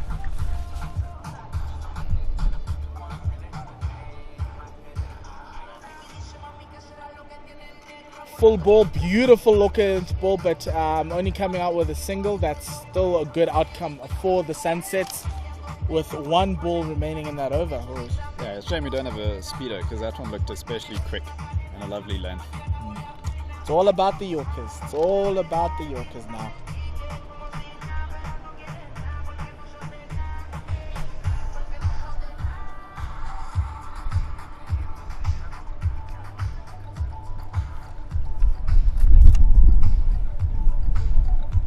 Important run up there from Kriya. 47 needed off a 31. A boundary would be very helpful off this over. So for 4 runs off of it. And they can only muster a single, quick running up front looking for the first, but they can only end up with one. It pushes the run rate up with every a ball, and so now the required run rate is at 9.2. Old Eds reaches 150 after 20, so the equation is quite simple: 46 of 30. Normally you'd back your team with 7 wickets in hand to take the 40, take the 46, but we find ourselves in a different type of a game today, where the middle and death bowling has been good. And it looks like we have Johan Null into the attack for the first time. He's been pretty economical so far in the competition, going at just over 5 runs and over. That's what they'll be looking for, 1 wicket taken. And from that action, we may be seeing a little bit of finger spin, or it's a longer run up, so maybe just some off cutters we'll take. So let's look at the field. Long on, long off, long on. A square leg on the boundary. Those are the fields on the boundary. You've got point on the boundary, third man on the boundary. Fielders in are fine leg, extra cover, mid on, slightly wider, slightly squarer, no mid wicket. And we're just waiting for Colin Creer to get to his position. He'll be at backward point. It is a leg side field, predominantly offside field with 5 on the offside. So you kind of get that he's going to err on off stump and outside of it. And he bowls it down the leg side. It comes off the pad there, the thigh pad. The throw in from the fielder at fine leg isn't as good. And we're just waiting for the umpire. Umpire signals that it's not a leg bite, it's actually a run off the bat. So 1 run off of it. They'll still be happy with that outcome as the required rate keeps on increasing. Although it does mean the informed man is on strike. Garth Flint is on 39. Ooh, he missed out on a short and wide one there. It ducked underneath him there. Didn't get as much bounce as you would have expected from the bowler there, Johan Null. Disguised it quite well. Yeah. So probably a cutter that is bowled there. Yeah, we saw him warm up bowling to the boundary with a couple of off cutters. It's a great variation ball in limited overs cricket. That one's not a cutter, and that one is over cow corner for 6. Yeah, just line that up. Flint moves on to 45, closing in on that 50. That was a little bit quicker there from Null, and without he's got the fielder there, but the boundaries are slightly in here at the Imperial Wanderers, and that's resulting in an easy 6. Now the pressure's now back onto the bowler. He's gone for a single and a boundary, 7 already. Yes, the required run rate is 9. All it needs to look for is singles to try and close out this good over, unless if you get a ball in the half like that, but it's caught. It's a bad ball, essentially short and wide, but taken by the captain, Colin Kruger, at point. And a very important wicket. So that's the end of Flint now. He goes for 45, the highest run scorer in that innings. And yeah, it means we're going to have a new player on strike. But as I was saying, Werner Pretorius is probably going to be the next man in. He's been scoring a lot of runs and very quickly. So we'll see if he has a go from ball 1. This is shaping up to be an interesting game. Still 26 deliveries to go, 39 to win. Yes, a very, very big wicket at this point in time. 45 off a 20 of 42 balls. He's faced 20 dot balls. I'm not a fan of dot balls, but he has. but he's hit 6 fours and 1 6 in his innings. This is the breakthrough that they needed. You've got 2 new batsmen at the crease. Almeida's faced a few balls, but he's still on 3. And you're bringing in Van Pretorius to come in and bat. Happy to come in without a helmet. We've seen a lot of that. So obviously, helmets are a lot more commonplace in the current generation. Yes. So Van Pretorius is not out in both his innings that he's faced. He has a high score of 80. And look at that strike rate. 198. So we know what we're going to get from him. We're very expectant with this equation being 39 of 26, 9 runs required off each over. And the most important thing is a wicket has been taken. 7 runs off this over with a wicket, and you get to bowl to a new batsman. Yeah, that's what you want. Rising Sunsets are edging themselves back into this game. That's a full one. He gets underneath it. The fielder at mid-wicket drops it. But most importantly, a single has been taken, even though it was an opportunity to send back the man who's been striking at 198. That might have been the hinge. Ijaz Mohammed, because that would have been the second wicket in as many balls. Ijaz Mohammed staring into the sun there, a little bit of a tougher one to take. Down the leg side, a single has been taken against a 9 off this over it is Johan Null. So to close that out, 21 overs, 159 for 4. And I think the whole ground's going to be dwelling on that drop for a couple of overs. Yeah, so the equation, 37 of 24. Can they do it? I think they're very much in the driving seats. If they took the wicket there, if that catch was taken, that might have changed the complexion a little bit further. But most of the time, you'd think old Eds do. I'm just worried about Van Pretorius. Just keep Almeida on the one end. That's what the Sunsets would be looking for. Let's see who the next man in. The captain's taking the ball, so let's see if he'll be able to get his team over the line. Field placings from this team. You've got square leg on the boundary. Long on, long off. 30 off 21. You could say that this was all for Old Eds, especially with the big hitters in Pretorius and Almeida.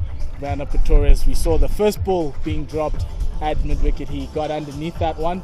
He comes down the wicket and a drive. What a beautiful drive there, straight to that extra cover boundary. Just creating his own angles is Van Pretorius. Creating his own angles.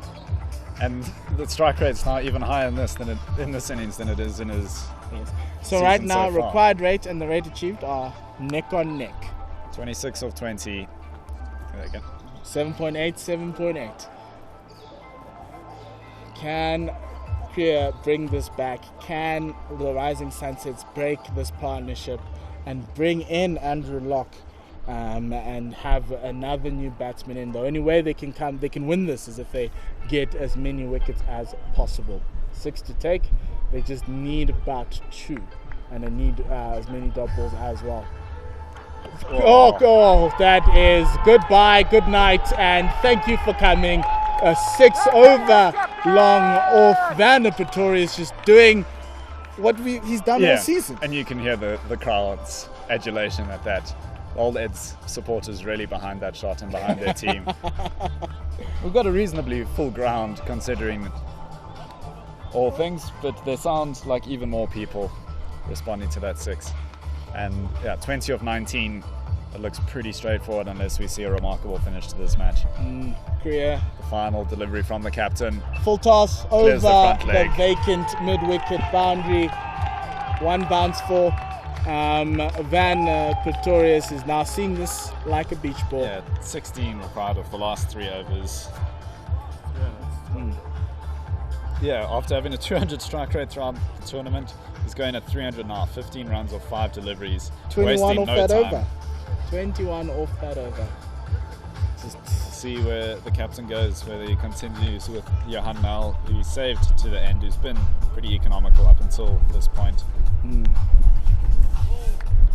Now, the required run rate is 5.3. 16 needed to win off 18 balls. All Dead's just marching on to a title, another title for their cricket club. They won the Men's Premier League T20 Black Widow T20 competition, and they're going to close out the season with a veterans win this one. Oh, how did that miss? It missed everything there. A quick single taken for a bye. And Renato Almeida, the most important thing was putting the man who's on fire on strike. And even just singles are enough to do it at the moment. There's nothing wrong with doing that. No, but you want to sign off and start. As the clouds come and give us a little bit of respite. Short ball, oh goodbye. That is big out. 6. That is into the Taverner stand. And Werner Pretorius is giving everybody a show, reminding everybody how much of a great hitter he is. Yeah, over the boundary, but with enough force that it rebounded back into the boundary off the stands. And yeah, just defending 9 runs or 16 deliveries. It does seem like a little bit of a foregone conclusion. It's just the Werner Pretorius show now. He's on 21 of 6 deliveries. 9 to win. Johan now effectively another short ball that's gonna go over long on. Another 6 from Werner Pretorius. He's really enjoying these short boundaries today, and these short balls being bowled to him. Yeah, look at that. 27 runs of 7 deliveries? 7 deliveries. Mad innings. It's a shame that he didn't come on a little bit earlier. He could have gone for a very quick 50. Here's a question for old Eds next season. Open with Werner Pretorius. Would be challenging AB de Villiers' record of fastest 50 at this ground, the way that he's going so far. There's Werner Pretorius giving us a bit of a show. And will this be the you last imagine ball? He has to try to do the same thing off this last delivery. 3 runs to win. He's hit 2 sixes off the first 2. Oh, he sweeps this 2 of the square leg boundary. That is 4 runs. That is the game. Old Eds wins the Veterans League here, the CGL Veterans League in 2021. Some good power hitting from Werner Pretorius to close it out when you just thought the Rising Sunsets had brought themselves back in. 197 for 4 wins it today, and that's the end of this tournament, brought to you by Evergreen Lifestyle, as well as the Veterans Cricket Association of South Africa and Pitch Vision. Thank you very much to Pitch Vision for bringing this broadcast to you on YouTube. Please do follow, like, and subscribe to Pitch Vision's channel on YouTube. Final words, Chris? Yeah, very, very exciting way to spend a Saturday. Watch some high-class cricket at a beautiful ground on a beautiful day, and yeah, definitely entertained us all the way throughout, especially at the end. Werner Pretorius putting on a real clinic, putting away power Johan hitting Nel at the clinic end. there. And on Pitch Vision, I think there's also some women's domestic cricket on at the moment that you can probably go watch at Pitch Vision. Is it Border versus Northerns? Yeah. And then SWB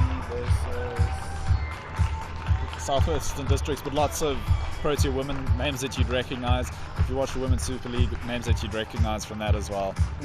promotion and relegation. And that's especially exciting if you manage to hear that promotion relegation. Yeah, so thank you very much from myself, Johan, as well as Chris. Till next time on Pitch Vision, have a good day. Goodbye.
Thanks.